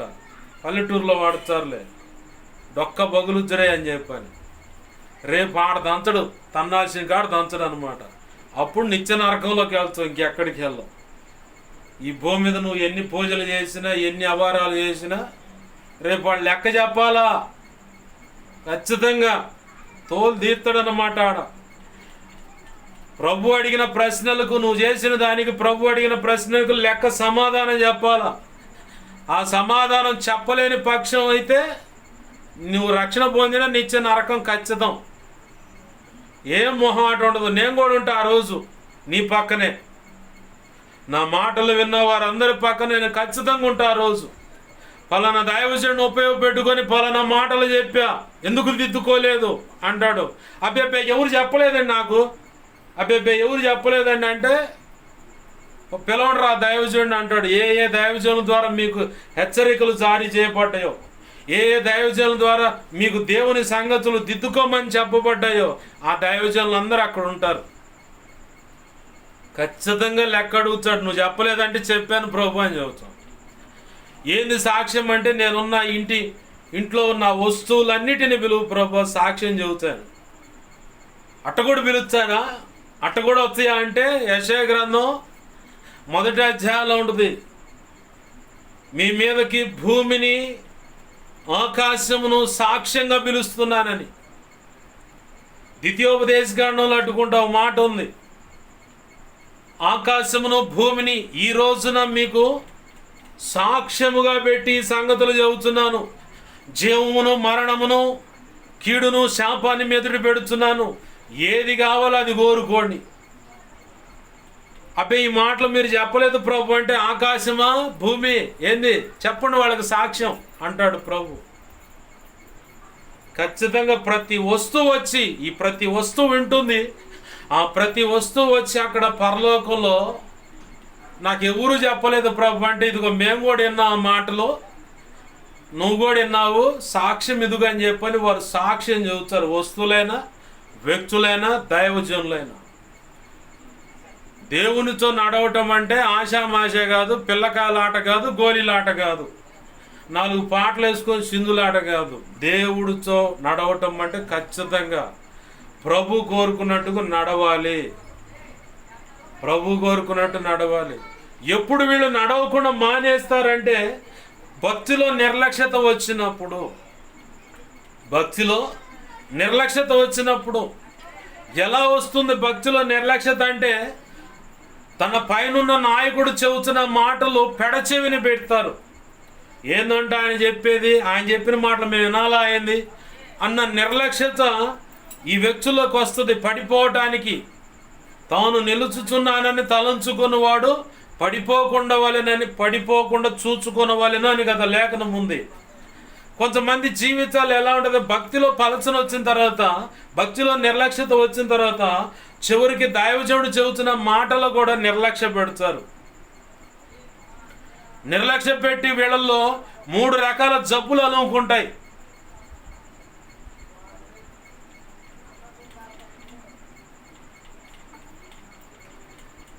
భక్తిలో నిర్లక్ష్యత వచ్చిన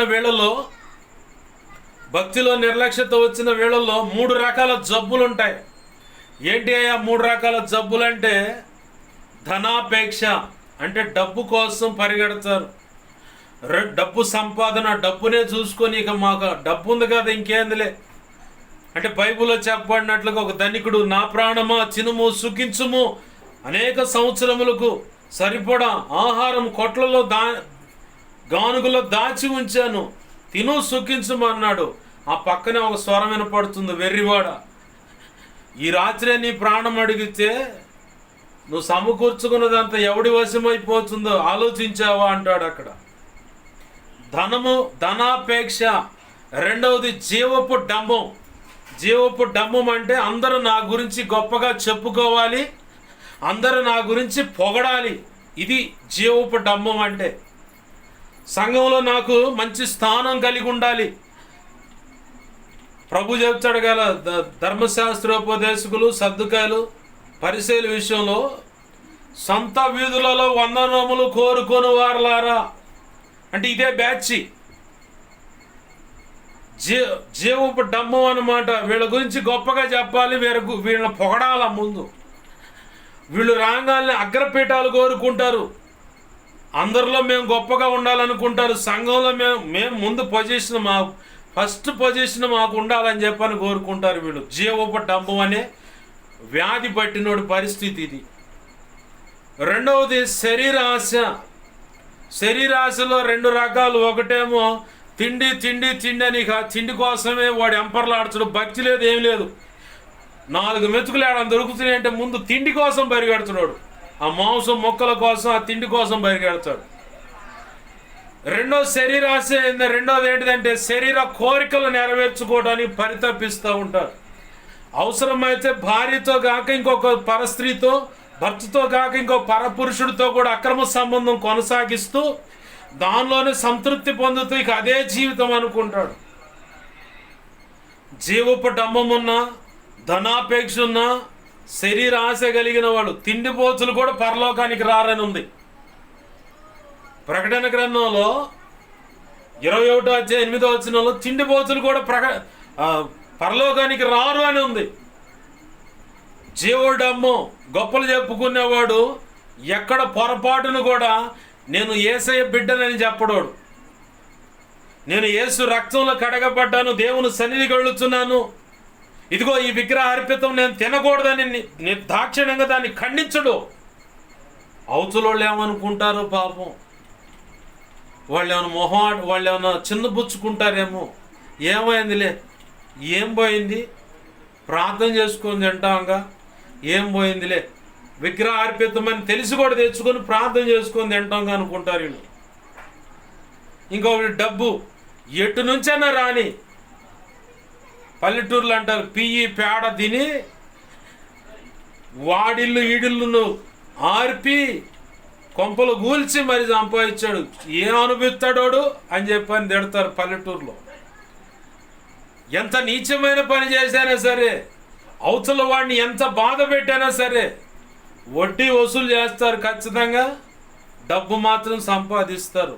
ప్రభు అన్నాడు, ధనం మీద ఆశ కలిగిన వాడు దేవుని రాజ్యంలోకి అసలు ప్రవేశించడు. వాడి పరిస్థితి ఎలా ఉంటుందంటే, ధనవంతుడు పరలోక రాజ్యంలో ప్రవేశించుట కంటే ఒంటె సూది బెజ్జంలో దూరటం మేల, అది చాలా చులకన అన్నాడు యేసు ప్రభు. యేసయ్య మాట అది. భక్తిలో నిర్లక్ష్యత వచ్చిన వాడి జీవితంలో, ఆమె జీవితంలో అయినా సరే, స్త్రీలో కానీ పురుషుల్లో కానీ, ఒక విశ్వాసులైనా సరే, పరిచారకులైనా సరే, సంఘ పెద్దలైనా సరే, సేవకులైనా సరే, భక్తిలో నిర్లక్ష్యత వచ్చిందంటే జీవపు డంబం, ధనాపేక్ష, శరీర కోరిక, ఈ 3 ఏలుబడి చేస్తాయి. ఈ 3 రోగాలు గమ్ముకుంటే వాళ్ళని, ఈ 3 రోగాలు గమ్ముకొని ఏంటి ఇక జాలిక. నేను కరెక్ట్గా ఉన్నాననుకుంటాడు. చివరికి ఎలాంటి పరిస్థితి అయిద్దంటే, యేసుప్రభు వారి పక్కన ఉన్నాడు, అపోస్తుడిని అని అనిపించుకున్నాడు. యేసుప్రభు వారి చేతనే అనేక విషయాల మీద అధికారం పొందాడు. దెయ్యాలను వదిలించే విషయంలో, రోగాలు స్వస్థపరిచే విషయంలో. మత్తయి సువార్త 10వ అధ్యాయం 1వ వచనంలో ఆ మాట రాసి ఉంటుంది. అపోస్తులు ఎవరనగా అని చెప్పని ఆ పక్కనే మొత్తం 8-9 వచనాల్లో వాళ్ళకి ఏ అధికారాలు ఇచ్చాడు ప్రభు అక్కడ రాసి ఉన్నాయి. ఈ అధికారాలు ఇవ్వబడిన వాళ్ళు ఇస్కరియోతు యోధ అనేవాడు కూడా ఉన్నాడు. ఇతను ట్రెజరీ, ధనాపేక్ష కలిగిన వాడు. డబ్బు సంచి ఎప్పుడు అతని దగ్గరే ఉంది. దైవజనుడు అపోస్తుడిగా పిలువబడ్డాడు. ప్రభు చిత్తంలో ఉన్న సర్వ అధికారాలు అతనికి ఇవ్వబడ్డాయి. ఆయనను ప్రభు పక్కనే ఉండి అద్భుతాలు, ఆశ్చర్యకర కార్యాలు చూస్తూనే ఉన్నాడు. చిట్ట చివరికి తేలిన ఫలితార్థమైంది. యేసు ప్రభు అనే తీసుకెళ్ళి కొంత వెండికి అమ్మటానికి వాడు అప్పచెప్పాడు. చివరికి వాడే ఉరిపోసుకొని చస్తే, తాడు దిగి కింద పడితే ఎన్నుపూస విరిగి పొట్ట పగిలి పేగులు బయటపడి చచ్చాడని చరిత్ర రాసింది. చరిత్రలో కొంతమంది భక్తులు రాశారు. బైబిల్ గ్రంథంలో కూడా అలాగనే రాసింది. బైబిల్ గ్రంథంలో కూడా అలాగనే రాస్తుంది. కారణం, నేను కరెక్ట్గానే ఉన్నాను అనుకున్నాడు, కానీ వాడికి ధన పిచ్చి పట్టింది, ధనాపేక్ష పట్టింది, ధనం అనే పిచ్చి పట్టింది.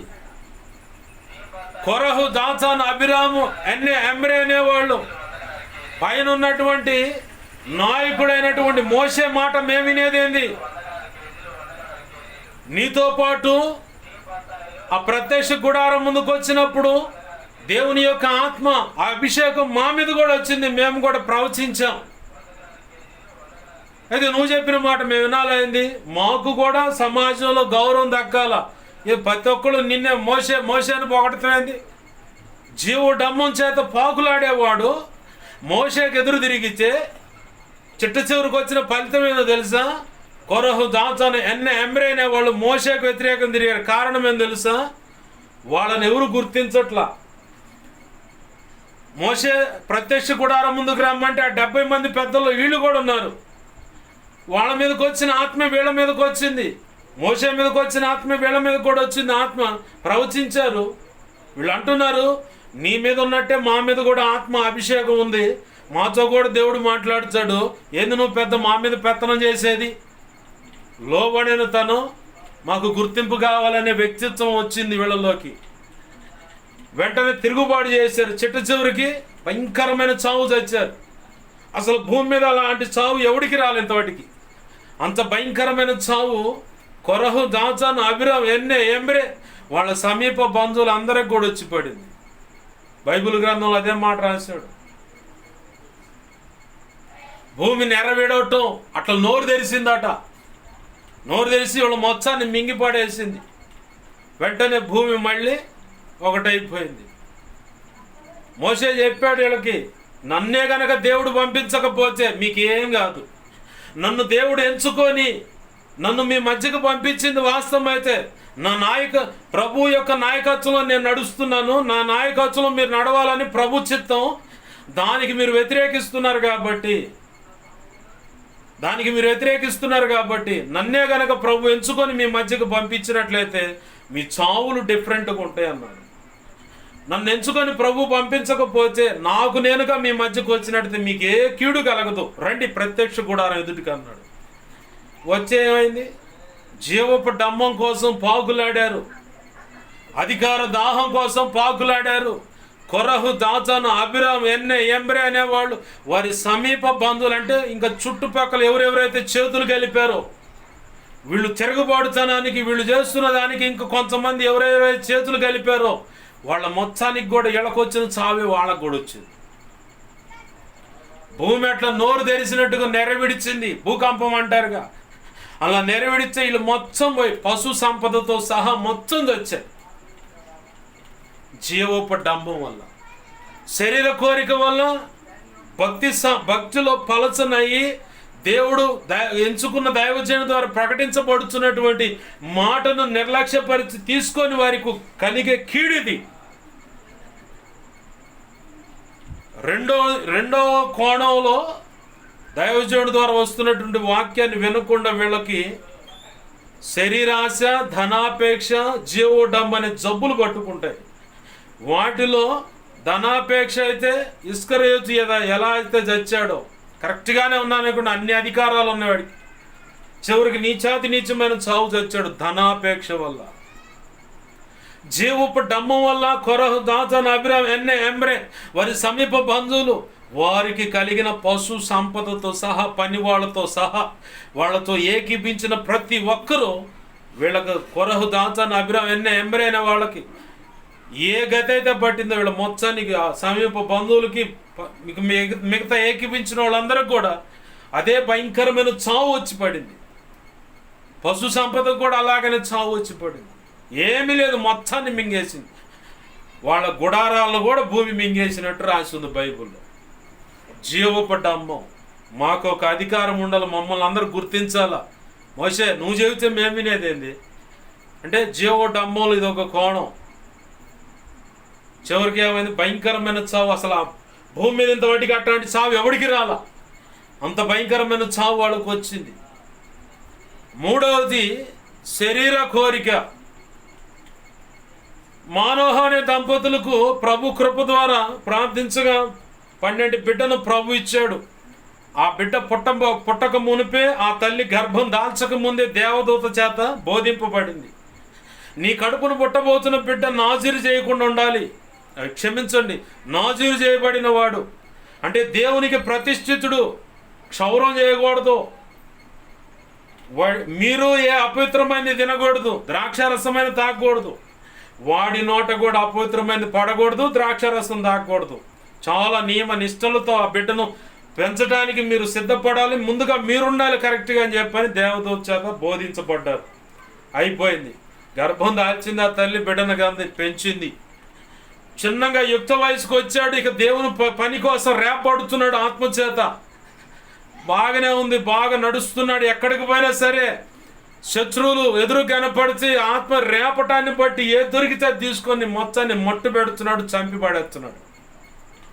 అంతా బాగుంది, అంతా బాగుంది. చివరికి ఈయన ఎక్కడ చిక్కున్నాడంటే పోయి శరీర కార్యాల్లో, స్త్రీ వ్యామోహంలో పోయి చిక్కుకున్నాడు.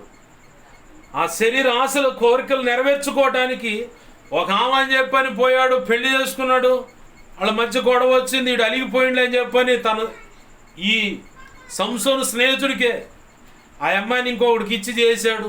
నువ్వు రావట్లేదని నీ స్నేహితుడికే ఇచ్చేసాను అన్నాడు ఆ మామ.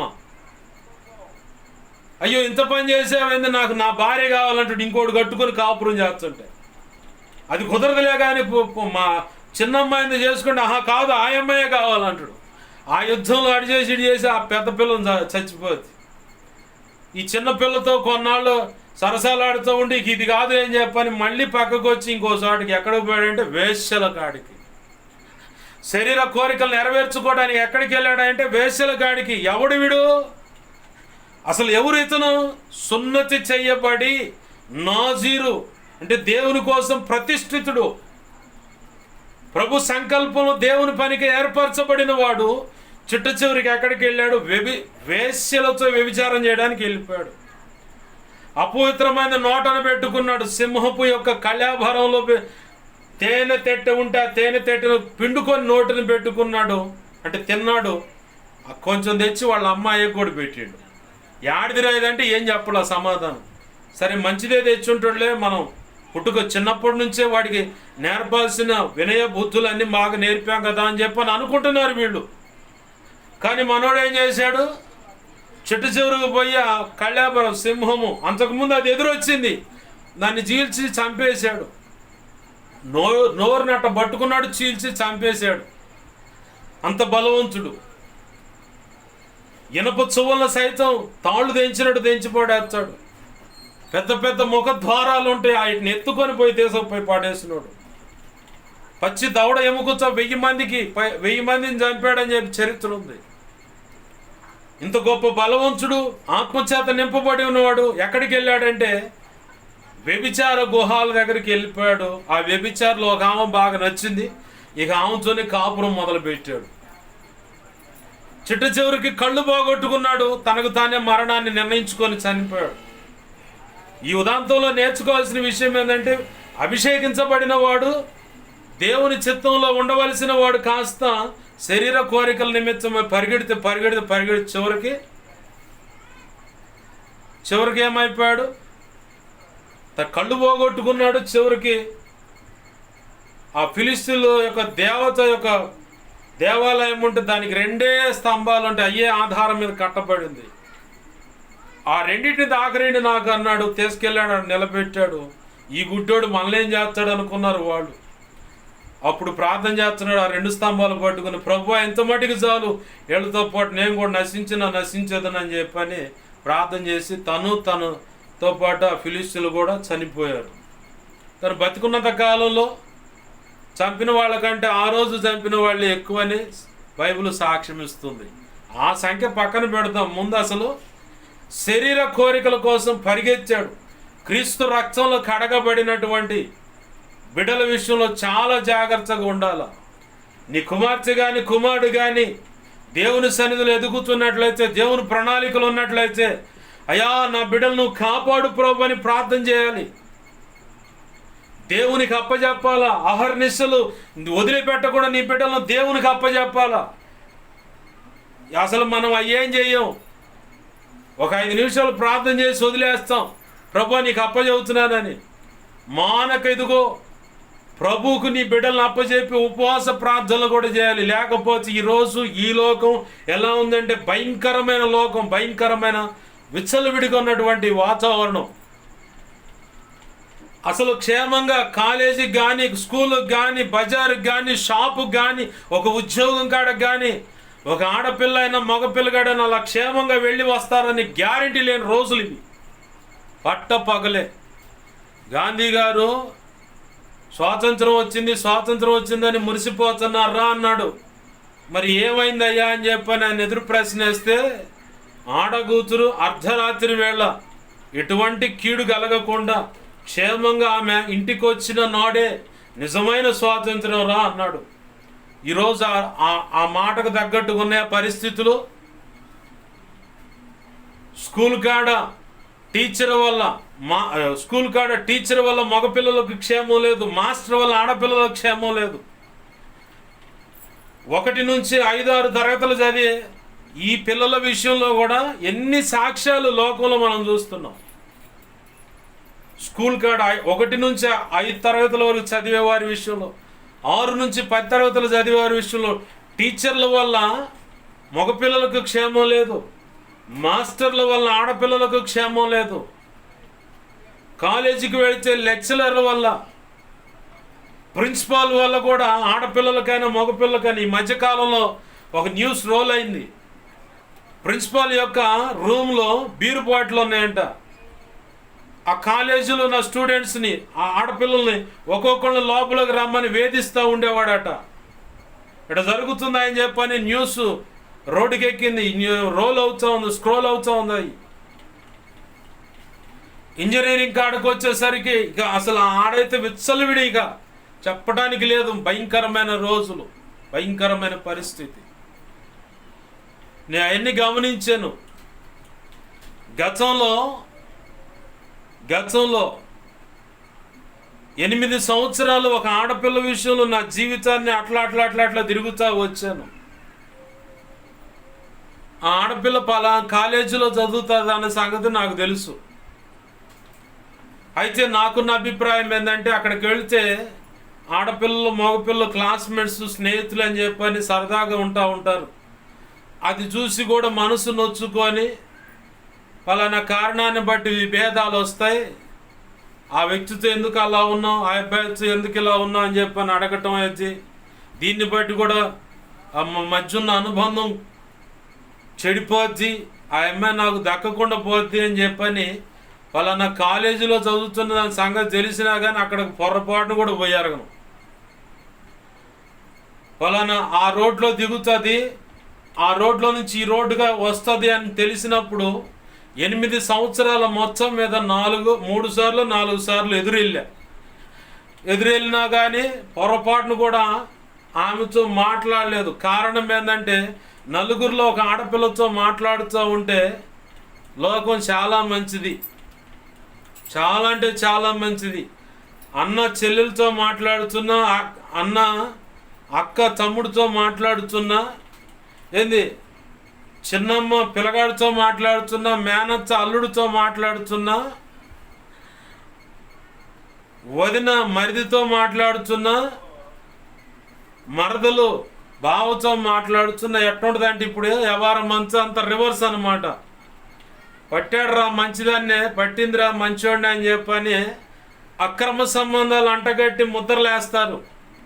మరి వీళ్ళింట్లో ఆడపిల్లల బతుకులు ఎలా ఉన్నాయి? ఒక్కొక్కళ్ళు అయితే ఇక ఏకంగా ఇంకొకటి తీసుకొని వెళ్ళిపోయి ఉంటారు. జంపు జిల్లా అని అన్నట్టు అంటారు కదా, అట్ట వెళ్ళిపోయి ఉంటారు. వాడిని దుమ్ము కొట్టి ఈ పిల్లని ఇంటికి తెచ్చి ఇంకోటికి ఇచ్చి పెళ్లి చేస్తారు. ఈ కుటుంబం, ఈ కాపురం చాలా పవిత్రమైంది. ఇతరుల జీవితాలు చూస్తే మాత్రం అబ్బో ఏం చెబుతారు, ఏం చేస్తారు. మరి నీ బతుకెట్ట ఉంది, నీ కుటుంబ స్థితి ఎలా ఉంది, నీ బిడ్డల పరిస్థితి ఎలా ఉంది? అవి పొరపాటును కూడా ఎత్తంగా ఎవడన్నా ఎత్తితే ఊరుకోము. మరి ఇతరుల సంగతి నీకెందుకు? ఇతరుల సంగతి నీకు అవసరం లేదు కదా. వాళ్ళ సంగతి, నీ కుటుంబం అంతా గుట్టుగా ఉండాలి, నీ బిడ్డలకు వ్యవహారం అంతా గుట్టుగా ఉండాలనుకున్నప్పుడు ఇతరుల సంగతి నీకు అవసరం లేదు. అసలు నువ్వు నోరెత్తకూడదు. ఇట్లా ప్రచారం చేసేవాళ్ళని చెప్పు తీసుకొని కొట్టాలన్నమాట. మామూలుగా కొట్టకూడదు, చెప్పు తీసుకొని ముఖం వాసిందా కొట్టాల. ఇట్లాంటి తప్పుడు ప్రచారాలు చేసే, తప్పుడు సమాచారాలు మోసేవాళ్ళని. ఇలాంటి బ్యాచ్ ఉంటుందని చెప్పని పొరపాటును కూడా అక్కడ పోను, పొరపాటును కూడా. నాకు తెలుసు, ఎందుకంటే రాళ్ళు వేస్తారు ముందు, ఖచ్చితంగా రాళ్ళు వేస్తారు. 8 సంవత్సరాల కాల వ్యవధిలో 3-4 సార్లు వెళితేనే పెద్ద పెద్ద బండలు పడ్డాయి నా మీద, పెద్ద పెద్ద బండలు పడ్డాయి. అది మొదలుకొని నాకు తెలిసిన వాళ్ళు, నా మేనగోడలైన కాలేజీకి వెళుతున్న పొరపాటును కూడా పోను నేను. నాకు అవసరం లేదు, నాకు అవసరం లేదు. బజార్లో కనపడ్డా కానీ మాట్లాడను, నాకు అవసరం లేదు. అవి బజార్లో రోడ్ల మీద నిలబడి మాట్లాడినా, రోడ్ల మీద ఇంకేదన్నా ఇక ఏ వ్యవహారాలు ఉన్నా కానీ నాకు ఇంకొక రకంగా చెడ్డ పేరు వస్తుంది. నా గురించి నేను ఆలోచించను. కానీ నేను ఒకవేళ ఏ ఆడపిల్లతో అయినా మాట్లాడుతున్నప్పుడు నాకున్న డిస్టెన్స్ నేను మెయింటైన్ చేస్తాను. మాట్లాడాల్సిన మాటలు మాట్లాడి పక్కకు వస్తాను. ఆ మాట్లాడే దాని విషయంలో కూడా ఎవడు ఏదన్నా ఆడపిల్ల మీద ఏదన్నా నింద మోపించే రేపొద్దున పలానా వాడు ఇలా అంటున్నాడని చెప్పని చాటున కుళ్ళి ఏడుస్తూ అట్లనే ఉండిపోతారు. కానీ అమ్మాయి పలానా ఇది పరిస్థితి, నాన్న పలానా ఇది పరిస్థితి, అన్న ఇది పరిస్థితి, తమ్ముడు ఇది పరిస్థితి అని లేదు. ఆ మాట్లాడినప్పుడు నా దగ్గరికైనా వచ్చి ఈ పరిస్థితి ఇలా అన్నారని చెప్పని కూడా చెప్పరు. చెప్పకుండా కుళ్ళి లోపల ఏడుస్తూ ఉంటారు. ఈ సంగతులన్నీ తెలిసే కాబట్టి నా హద్దులు నేను ఉంటాను. నా క్రమశిక్షణ, ప్రభు నాకు నేర్పిన క్రమశిక్షణ, పెద్దల దగ్గర, తల్లిదండ్రుల విషయంలో, మా పితరుల విషయంలో నేర్చుకున్న పద్ధతులు కొన్ని ఉన్నాయి. వాటిని బట్టి ప్రభు కృప ద్వారా నడుస్తున్నాను కూడా. ఎందుకు ఈ విషయాలు చెప్పాల్సి వస్తుందంటే, చదువుకోవడానికి స్కూల్కి వెళ్ళిన నీ పిల్లలు, మగపిల్లలైనా ఆడపిల్లలైనా, కాలేజీకి వెళుతున్నా, అది ఇంటర్మీడియటా లేదా డిగ్రీయా లేదంటే ఇంజనీరింగా, ఇక ఎక్సెట్రా ఏ చదువన్నా చదవని, డాక్టర్ చదువా, నర్సు చదువా, మెడిసిన్ చదువా, ఏ ఎలక్ట్రికల్ డిప్లొమా అనేది, పాలిటెక్నిక్, ఎట్లాంటి చదువన్నా చదవని, ఆ చదువుకోవడానికి వెళుతున్నప్పుడు నీ బిడ్డల విషయంలో పటిష్టమైనటువంటి ప్రార్థన ప్రాకారం నువ్వు వేసుకోవాలి. వాడు ఉద్యోగం చేయడానికి వెళుతున్నా, కొడుకైనా కూతుళ్ళైనా, లేదు కొడుకులైనా కూతురైనా సరే, ఏ పనికి వెళుతున్నా సరే, ఏ ఉద్యోగం చేస్తున్నా సరే, తన చుట్టూ తను ఏ స్నేహితుల మధ్య ఉన్నా సరే, స్నేహితురాల మధ్య ఉన్నా సరే, ఖచ్చితంగా వారు ఎలాంటి వాళ్ళు, వారి హృదయ అంతరంద్రియాలను, హృదయ అంతరంగం ఏంటో నువ్వు పసిగట్టలేవు. నువ్వేం దైవత్వానివా, నువ్వేం దేవతవా, దేవుడు వాళ్ళ సంగతి తెలియటానికి నీకు ఆత్మవేచన అనే వరం ఉంటుంది. ఆ వరం కలిగి నువ్వు ఉన్నావా? ఆత్మవేచన అనే వరం ఉంటే ఎదుటివారు నీ మనసులో ఏమనుకుంటున్నారు నువ్వు ఇట్టే చెప్పగలవు. నేను చెబుతా, ప్రభు కృపను బట్టి నేను చెబుతా. కొంతమంది ఆడపిల్లల విషయంలో ప్రభు నాకు చెప్పిన సంగతులు ఉన్నాయి. పలానా ఆడపిల్ల నీ విషయంలో ఇలాంటి కోరిక కలిగి ఉన్నారు, పలానా కొన్ని పేర్లు తెలిసిన వాళ్ళు ఉంటే ఆ పేర్లు చెప్పాడు. కొంతమంది వ్యక్తులను చూపిస్తూ పలానా వ్యక్తి ఇలాంటి కోరిక కలిగి ఉన్నారు నీ విషయంలో అని చెప్పని, అంటే నన్ను నేను జాగ్రత్త చేసుకోవటానికి ఆత్మ వేచన ఉంది కాబట్టి ప్రభు చెప్పాడు. వాళ్ళ విషయంలో ఒకవేళ దగ్గరకు వస్తున్నా, లేదంటే దూరంగా ఉన్నా, ఎటువంటి ఉద్దేశం ఆలోచన కలిగి ఉన్నారు, లేదా ఎవరైనా పురుషులైన నాతో మాట్లాడుతున్నప్పుడు, అన్యుడైన సేవకుడైన పరిచారకులు ఇంకెవరైనా సరే మాట్లాడుతున్నప్పుడు వాళ్ళ అంతరంగంలో ఏం పెట్టుకొని బయటికి ఏం మాట్లాడుతున్నారో ప్రభు ఇట్టే బయలుపరుస్తాడు. దాన్ని బట్టి నేను జాగ్రత్త వాళ్ళకి ఇవ్వాల్సిన ఆన్సర్ ప్రభు కృప ద్వారా ఇస్తాను. ఇలాంటి కృప పొందుకొని ఉన్నావా? లేదే. మరి నువ్వెంత జాగ్రత్తగా ఉండాలి నీ బిడ్డల విషయంలో. వారు జాబు చేయని, చదువుకొని, ఇంకేదైనా చేయని, అయ్యా నా కూతుళ్ళ విషయంలో, నా కొడుకు విషయంలో, అయ్యా నా కొడుకుల విషయంలో, నా కూతురు విషయంలో ఇదిగో నీ చేతులకు అప్పచెబుతున్నాను. ఉపవాసం ఉండు, తరచు వదిలిపెట్టక ఉపవాసం, ప్రార్థన.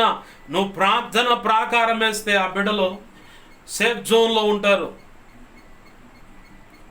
అసలు ఎంతలో వాడైనా కఠినుడైనా సరే, వాడు ఏదో చేయాలని వచ్చినా కానీ, నీ బిడ్డ విషయంలో ఎవడైనా కుట్ర పని, నీ కుమారుని ఏదైనా చేయాలనుకున్నా, నీ కొడుకులు ఏదైనా చేయాలనుకున్నా, నీ కూతురు విషయంలో ఏదైనా చేయాలనుకున్నా, నీ కూతురు విషయంలో ఏదైనా చేయాలనుకున్నా, అల్లుడే కూతురు మీద ఏదైనా చేయాలనుకున్నా, కోడలే కొడుకు మీద ఏదైనా చేయాలనుకున్నా, మనవ సంతానం ఏదైనా నీ మీద చేయాలనుకుంటున్నా, నీ కడుపును పుట్టిన బిడ్డలు నీ మీద ఏదైనా చేయాలనుకుంటున్నా, ప్రార్థన ప్రాకారమే, ప్రార్థనే మిమ్మల్ని కాపాడుతుంది, నీ బిడ్డలను కాపాడుతుంది, కుటుంబాన్ని కాపాడుతుంది, బిడ్డల భవిష్యత్తును కాపాడుతుంది, వాళ్ళ చదువుల కాపుదల ఉంటుంది, ఉద్యోగుల కాపుదల ఉంటుంది. ప్రార్థన ప్రార్థన ప్రార్థన ఖచ్చితంగా చేసుకోవాలి. లేదంటే శరీర కార్యాల్లోకి పోయారంటే నీకు అలివిగారు అనమాట. నేను గమనించాను, కాలేజీ స్కూల్ టైం దాకా బాగానే ఉన్నారు. నా కళ్ళతో చూశాను, నా సాక్ష్యం నేను చూశాను. కాబట్టి కాలేజ్ ఎప్పుడైతే ఎంటర్ అవుతారో కొన్ని రోజుల వరకు బాగానే ఉంటుంది అంతా. ఆ తర్వాత వాళ్ళతో ఉన్న స్నేహాలు, వారి యొక్క ప్రభావాన్ని బట్టి వీళ్ళ పద్ధతులు మారిపోతాయి, ఆహభావాలు మారిపోతాయి, భాష మారిపోతుంది, వస్త్రధారణ మారిపోతుంది. నీతో తల్లిగా, తండ్రిగా, నీ తోడ పుట్టిన వాడితో, అన్నతో కానీ, తమ్ముడితో కానీ, అక్కతో కానీ, చెల్లితో కానీ, కుటుంబీకులతో కానీ, సంఘంలో ఉండేటప్పుడు కానీ అసలు ఆ పద్ధతులు మొత్తం మారిపోతాయి, తల్లకిందులు అవుతాయి అన్నమాట. అలా తల్లకిందులైన వాళ్ళని నేను చూశాను. నా కళ్ళ ముందు అలా తల్లకిందులై చివరికి దేవుని చేతిలో పడి దుమ్ముగా తన్ను తిని మానని నయముగాని రోగాల చేత విరిపించబడుతున్న వాళ్ళు ఉన్నారు. అలాంటి పరిస్థితికి బిడ్డలు పోక మునిపి నువ్వు ప్రార్థన చేయి. ప్రార్థన ప్రార్థన ప్రార్థన ప్రార్థన ప్రభు కాపాడుతాడు. నేను అందుకే ఈ కాలేజీ బ్యాచ్తో చాలా జాగ్రత్తగా ఉంటా. ఆడపిల్లలైనా మగపిల్లలైనా ఓ ప్రమాదం, అసలు భయంకరమైన ప్రమాదం. కాలేజీ బ్యాచ్ కానీ, కాలేజీ బ్యాచ్ ఆడపిల్లైన మగపిల్ల ప్రమాదం అనమాట. ఇంటికాడ ఒక మైండ్ ఉంటుంది, బజార్లో ఒక మైండ్ ఉంటుంది, కాలేజీ కాడ ఒక మైండ్ ఉంటుంది. నేను అట్టగొట్టి ఇక్కడికి వచ్చాను. నేను చద్దామని చెప్పని బాప్తీసు అనుభవంలోకి వచ్చే ప్రభు పట్టుకొని సేవ చేపిస్తున్నాడు. అట్టగొట్టి కొడితేనే ఇక్కడికి వచ్చాను నేను. ప్రభునందు ప్రియమైన దేవుని బిడ్డలారా, గమనించండి, ప్రభు కృపను బట్టి మిమ్మల్ని బతిమలాడుతున్నాను. మీ బిడ్డల విషయంలో ఖచ్చితంగా జాగ్రత్త ప్రార్థన చేసుకోండి. మానోహాకు చెప్పారు. ఆ మానోహాకు ఆయన భార్యకు కూడా చెప్పాడు దేవదూత వచ్చి, జాగ్రత్త నీ బిడ్డల విషయంలో, జాగ్రత్త నీ ఒక్కగానొక్క కుమారుడు విషయంలో జాగ్రత్త అని చెప్పానంటే, సరేనయ్యని వాళ్ళు జాగ్రత్తగానే పెంచారు, జాగ్రత్తగానే ఉన్నాడు అనుకున్నారు. చిట్ట చివరికి వ్యభిచారమైన దాహంలో పడిపోయి వ్యభిచారుల దగ్గరకు పోయి పాపం చేయడం మొదలు పెట్టాడు. తల్లిదండ్రులు అడిగితే వాడు ఒక్కగానొక్క కొడుకు, మురిపంగా పెంచుకుంటున్నావు, ఏదన్నా మాట అంటే ఇల్లు వదిలిపెట్టిపోతే ఏమైపోతాడో అని చెప్పానే. అలా అనుకొని చివరికి ఏమయ్యాడు? కళ్ళు పోగొట్టుకొని తన మరణం తానే కోరుకొని చనిపోయే స్థితికి వచ్చింది. భక్తి జీవితంలో పలచదనం వచ్చిన తర్వాత పైన దైవజనుడు హెచ్చరిస్తున్న ఆ హెచ్చరిక వాక్య ఉపదేశం తీసుకొని వారిలో ధనాపేక్ష, జీవపడము, శరీరాశ అంటే శరీర కోరికలు నెరవేర్చుకోవటం అని ఈ 3 జబ్బులు పడతాయి. ఈ 3 జబ్బులు పట్టిన వాడికి పట్టే గతి ఏంటంటే తాను నిలుచుతున్నానని అనుకుంటాడు కానీ ఖచ్చితంగా పడిపోతాడు. అయితే భక్తుడు పౌలు భక్తుని ద్వారా దేవుడు పరిశుద్ధాత్మ ద్వారా మనకి ఈరోజు తెలియపరుస్తున్న సార్వత్రిక సంఘమంతటికి తెలియపరుస్తున్న విషయం ఏంటంటే, నీవు నిలుచుచున్నావని తలంచుకున్నప్పుడు పడిపోకుండా జాగ్రత్త పడు. మరి పడిపోకుండా జాగ్రత్త పడాలంటే నేనేం చేయాలి పాస్టర్ గారు అని చెప్పిన ప్రశ్నిస్తున్నావా? సమాధానం ఇదిగో. పౌలు భక్తుడు అంటాడు, అనేకులకు ప్రకటించిన పిమ్మట నేను భ్రష్టుడనై పడిపోదునేమో అని చెప్పని నా శరీరాన్ని నేను నలగొట్టుకుంటున్నాను. ఎలా అంటే తరచూ ఉపవాస ప్రార్థనలు, జాగరణ అంటే ఆన్లైన్ ప్రార్థనలు చేస్తా నా శరీరాన్ని నేను నలగొట్టుకుంటున్నాను, నా విశ్వాసాన్ని కాపాడుకున్నాను, నా కోసం నీతి కిరీటం దాచబడిందని పౌలు భక్తుడు సాక్ష్యం ఇస్తున్నాడు. నా ఒక్కడికే కాదు, ఇలాంటి భక్తి సాధనలు వెళుతున్న వారికి ప్రభు నిర్ణయించిన రీతిగా ఆ బహుమతి ఉంటుంది, అది వాళ్ళు కూడా పొందుకోగలుగుతారు ఇలాగ కొనసాగితే అన్నాడు. అలాగ కొనసాగలిగితే ఈరోజు నీవు కూడా నిలుచుచున్నావని తలంచుకొనుచున్నావు కాబట్టి పడిపోకుండా నువ్వు నిలబడతావు. భక్తుడు అంటున్నాడు, పడిపోకుండా చూసుకో అంటే పడిపోయే అవకాశం ఉంది. కొంతమంది భక్తుల జీవితాలు మన ఎదుట పెట్టాడు ఇప్పుడు ప్రభు. వారిలాగా పడిపోకుండా ఎప్పటికప్పుడు నూతన ఆసక్తి కలిగి, యెషయా గ్రంథం 40వ అధ్యాయం చివరి వచనంలో ఉంటుంది, యెహోవా కొరకు ఎదురు చూచువారు ఎక్కడ ఎదురు చూడాలి? ప్రభు సన్నిధానంలో, దేవుని సన్నిధిలో ఒక కోణం, ఇంటిలో ఏకాంతంగా ఆయన పాసన్నిధిలో గడపటం ఒక కోణం దేవుని సన్నిధిలో, రెండవది ఉపవాస ప్రార్థనలో, సంఘ సహవాసంలో, రొట్టె విరుచు కార్యక్రమంలో, అలాగనే జాగరణ ప్రార్థనలో నువ్వు కనిపెట్టి గనక ఆ క్రమం గనక నువ్వు కొనసాగించినట్లయితే నువ్వు ఖచ్చితంగా నిలబడతావు, ఖచ్చితంగా నిలబడతావు. ప్రభు కృప ద్వారా జరుగుతుంది. అట్టి కృప నీకు నాకు మనందరికీ ప్రభు అనుగ్రహించునుగాక. ఆమేన్. రండి ప్రార్థన చేసుకుందాం. ప్రభు పాదాలు పట్టుకొని ప్రభువుని అడుగుదాం. దేవా, నేను బాగానే నిలుచుచున్నానని తలంచుకొనుచున్నాను కానీ నేను పడిపోకుండా చూసుకున్న వాళ్ళు నన్ను, పడిపోయేవాడికి వచ్చేటువంటి ఆ అవలక్షణాలు ఏంటో, ఆ తర్వాత ఉపదేశాన్ని నిర్లక్ష్యపరిస్తే వచ్చే రోగాలు ఎలాంటివో కూడా నువ్వు ఈరోజు తెలియపరిచావు. భక్తి సాధన చేస్తే నీ కొరకు రోషంగా నిలబడాలని, అయా కులము మతం అని దేవా గింజుకుంటే రేపటి దినాన పరలోకాన్ని మిస్ అవుతామని కూడా చెప్పావు. దేవా సహాయం వచ్చేయండి. దేవా కనికరించండి ప్రభువా, నీకు స్తోత్రాలయ్యా, నీకే వందనాలు. వెలువడ చేయబడ మాటలు వ్యర్థమైపోకుండా మా హృదయాల్లో పదిలపరచండి అయ్యా. ఇదిగో నిలుచుచున్నానని తలంచుకుని వాడు పడిపోకుండా చూచుకొనవలని అంటున్నావు. పడిపోకుండా చూసుకోవాలంటే ఖచ్చితంగా నీ సన్నిధానంలో ప్రార్థనలో గడపాలి, విజ్ఞాపన చేసుకోవాలి, వాక్యము చదువుకోవాలి, అలాగనే తరచు ఉపవాస ప్రార్థనలు చేయాలి, జాగరణ ప్రార్థనలు చేయాలి. పౌలు భక్తుడే మాకు మాదిరయ్యా. ఆయన చెప్పాడు, నేను క్రీస్తును పోలి నడుచుకొనుచున్న ప్రకారము మీరు నన్ను పోలి నడుచుకొనుడి అన్నాడయ్యా. యేసయ్యతో పాటు నడిచినటువంటి ఆ 12 మంది అపోస్తులు ఈ సాక్ష్యం ఇవ్వలేకపోయారు. దర్శనం ద్వారా యేసయ్య నీ దర్శనం పొందుకోవటం ద్వారా పౌలు భక్తుడు ఇవ్వగలిగాడు ఈ సాక్ష్యము. నేను క్రీస్తును పోలి నడుచుకొనుచున్న ప్రకారం అంటే యేసయ్య నీలో కూడా ఈ లక్షణాలు ఉన్నాయి. ఆ లక్షణాల గురించి పౌలు భక్తుడికి తేటగా తెలియపరిచావు కాబట్టి వాటిని పట్టుకున్నాడు, భక్తి సాధన చేశాడు, ధన్యజీవుడయ్యాడు, 14 పత్రికలు రాశాడు, సార్వత్రిక సంఘమంతటికి పితామహుడిగా పిలువబడ్డాడు. ఆయనే మాదిరి పురుషుడిగా నీ తర్వాత మాకు మాదిరి పురుషుడు అతనే అయ్యాడు ప్రభువా. అంత గొప్ప భక్తుడిగా మారటానికి కారణం తరచూ ఉపవాస ప్రార్థనలు, జాగరణ ప్రార్థనలు, ఎడతెరిపి లేకుండా ప్రార్థన, విజ్ఞాపనలు, వాక్య ధ్యానము. ఇవే కారణాలయ్యా. దేవా కనికరించండి. నీ కృప ద్వారా ఈ సమస్త కార్యములు జరిగించండి. మేము కూడా పడిపోకుండా నిలుచున్నట్లుగా నీ కృప ద్వారా సహాయము చేసి ధన్యులుగా మమ్మల్ని మార్చమని, నీ కృపకు పాత్రులుగా చేయమని బతిమలాడుచు నీ కృపాహస్తాలకు నన్ను మమ్మల్ని అప్పచెప్పుకుంటున్నాం. అయ్యా మా చేయి పట్టుకొని మీరు నడిపించండి, సహాయం చేయండి.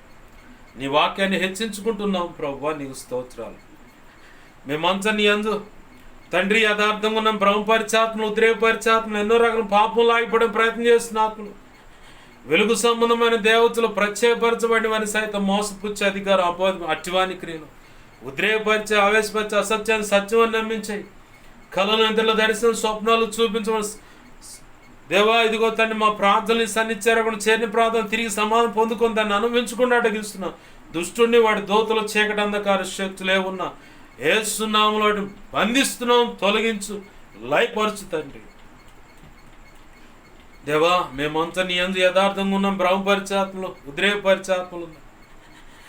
నీ సేవ పిలువు సిద్ధపడకు, నీ ప్రణాళిక మేము చేయించుకున్న మా ద్వారా నీ పని జరపడం, మమ్మల్ని ఆత్మీయ భ్రష్టులు చేయాలని చూస్తూ, ఆత్మీయ కృంగుదల, మానసిక కృంగుదల తెస్తూ, కుటుంబంలో సమస్యలు, గొడవలు తీసుకొస్తూ, ఇరుకు ఇబ్బంది తీసుకొస్తూ, మార్గం మధ్యలో ప్రయాణాల ద్వారా యాక్సిడెంట్ పూర్వకంగా చనిపోయేలాగానే దేవా ఇదిగో తన అకాల మరణాలు వచ్చి పడేలాగా, రోగగ్రస్తులమే చనిపోయేలాగాని ప్రార్థన చేయనీయకుండా, విజ్ఞాపన చేయకుండా, వాక్యము చదవనీయకుండా, అయ్యా నీ కొరకు రోషంగా బ్రతకనీయకుండా బలహీనులుగా మార్చేస్తున్న దుష్టుడిని, అభిషేకం దొంగిలించాలని చూస్తున్న దుష్టుడిని, వాడి దోతలు, చీకటి అంధకార శక్తులు, బంధకాలు ఏసునాలు బంధిస్తున్నాం. వాటి నుంచి ప్రతి ఒక్కరికి విడుదల ప్రకటిస్తున్నాం.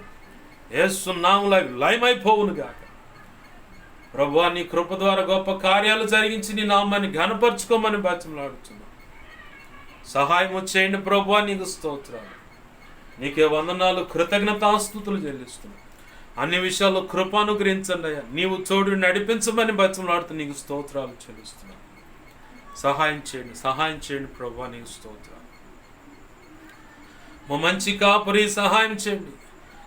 మాకు మా మీద ఇంకెవరికైనా కలవనితలు దర్శన స్వప్నాలు చూపించబడ్డ సమస్త చీకటి శోధనటి ప్రభావం యేసునామములో నీ మహాపునరుద్ధాన శక్తి ద్వారా బంధించి లయపరుస్తున్నాం. బంధించి లయపరిచిన నీ కృతజ్ఞతాస్తుతులు.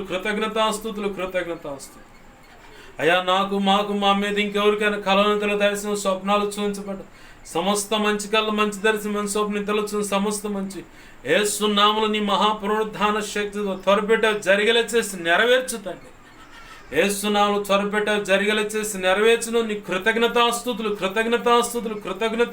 అయ్యా మా కోసం ప్రార్థించమన్న ప్రతి ఒక్కరి అవసరత నీ కృప చేత యేసునామములో తీర్చు. మా కోసం, పరిచర్య కోసం అన్ని విధాలు ప్రార్థిస్తున్న ప్రతి బిడ్డ దీవించబడును గాక. నీ సేవలు వారిని ఇంకా బలంగా అభిషేకించి సేవలో బలంగా వాడుకోండి ప్రభు. ముందున్న సేవ, సంఘ క్రమాలు, అన్ని విషయాలు తోడై ఉండి నువ్వు అనుకున్నట్టుగా క్రమంగా అవి జరిగించి నువ్వు మాత్రం మహిమ పొందమని, ఈ విధముగా ఈ కూటం జరిగించినందుకు కృతజ్ఞతాస్తుతులు చెల్లిస్తూ, అనారోగ్య సమస్యలతో బాధపడుతున్న ప్రతి బిడ్డలకు యేసునామములో స్వస్థత కలుగునుగా. చీకటి అంధకార శక్తులు, మాంత్రిక మంత్ర ప్రయోగాలు, చేతబడి చిల్లంగి క్రియలు ఏమున్నా సరే అటు బంధకాల నుంచి యేసునామములో విడుదల ప్రకటిస్తున్నాను. ఈ లోక సంబంధమైన దేవీ దేవతలు, దేవుళ్ళు, కుల సంబంధమైన దేవీ దేవతలు, దేవుళ్ళు ఎదుట చేయబడుతున్న వాటి ప్రభావం వల్ల పీడించబడుతున్న ప్రతి ఒక్కరికి యేసునామములో ఇప్పుడే విడుదల కలుగునుగా. అవి నిత్యముగా యేసునామములో లయమైపోవును గాక. వాటి ప్రభావం అవి లయమైపోవును గాక.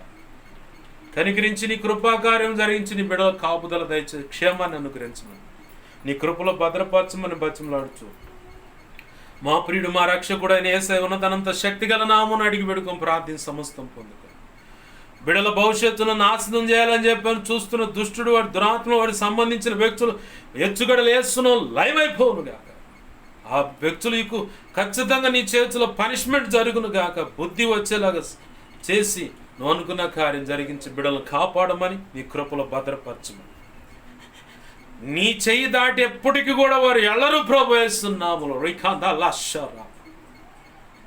నీ కృప కాపుదల్లో భద్రపరిచి క్షేమస్థితిని కలుగు చేసి నీ కృపలో వర్ధిల్ల చేయమని, నీ చిత్తం వారి ఎడల యేసునామములో నెరవేర్చబడును గాక. కనికరించి సహాయం చేయండి. యేసయ్య ఉన్నతనంత శక్తిగల నామమున ప్రార్థించి సమస్తం పొందుకో. 2 తిమోతి 1:12 ప్రకారం ఆ గడి వరకు కాపాడగల సమర్థుని రుడిగా నమ్ముచు లేఖనం ప్రకారం నీ కృపాస్తాలు నన్ను మమ్మల్ని అప్పచెప్పుకోండి. యేసు నామములో ప్రార్థించి సమస్తం పొందుకో. నేను మహింపరచుకుంటున్నాం మా తండ్రి. ఆమేన్. ఇప్పుడు మన తండ్రి అయిన దేవుని ప్రేమయు, ఆయన ప్రియకుమారుడైన యేసుక్రీస్తు వారి కృపయు, పరిశుద్ధాత్మ దేవుని అన్యోన్య సహాయ సహవాసము సమకూడిన, అలాగనే ఈ వాక్యం విన్నా, వీడియో ద్వారా వింటున్నా, అలాగే ఇక ముందు వినబోతున్నా, అలాగే సార్వత్రిక సంఘంలో ఉన్న సకల పరిశుద్ధులకు నిత్యత్వము చేరు పర్యాంతరం సదాకాలము తోడై ఉండి ప్రభు మనల్ని ఎక్కడ పడిపోనీక ప్రార్థన విజ్ఞాపన చేయిస్తూ, వాక్యము చదివిస్తూ, పరిశుద్ధాత్మ చేత నింపి కృప అనుగ్రహించి, అలాగనే ఉపవాస ప్రార్థనలు, జాగరణ ప్రార్థనలు, ఏకాంత ప్రార్థనలు ఎక్కువగా గడిపేలా చేసి ఆయన అనుకున్న పని మన ద్వారా జరిగించి, ఆయన అనుకున్న పోలిక మనలో తీసుకొచ్చి, ఆయన అనుకున్నటువంటి మెప్పు, ఘనత, మహిమ, బహుమతులు ఇచ్చి నిత్యత్వ ప్రవేశం కలిగించి, వధువులో తను అనుకున్నటువంటి ఉన్నత స్థానము కల్పించి ఆయనతో కలిసి యుగ యుగాలు నిత్య రాజ్య పరిపాలన చేసే భాగ్యము కలుగు చేయునుగాక. ఆమేన్. యేసు రక్తము నాకేచి, ప్రవేశు రక్తం నాకేచి, ప్రవేశు నామమున సంపూర్ణమైన విజయం కలుగును గాక. ఆమేన్. అపవాది వాడు దూతలు, చీకటి, అంధకార శక్తుల క్రియలు అవి ఎంత ప్రమాదకర మంత్ర ప్రయోగాలు వేస్తాయి. వాటన్నిటికీ అనంతనాశనం, సర్వనాశనం, నిత్యనాశనము కలుగును గాక. అవి చేస్తున్న వారి విషయంలో యుద్ధం యెహోవాదే. వారు చేసిన వచ్చిన వాటి విషయంలో కూడా యుద్ధం యెహోవాదే. అన్నిటి విషయంలో యుద్ధం యెహోవాదే. యేసు రక్తమునకే జయము, జయము, జయము.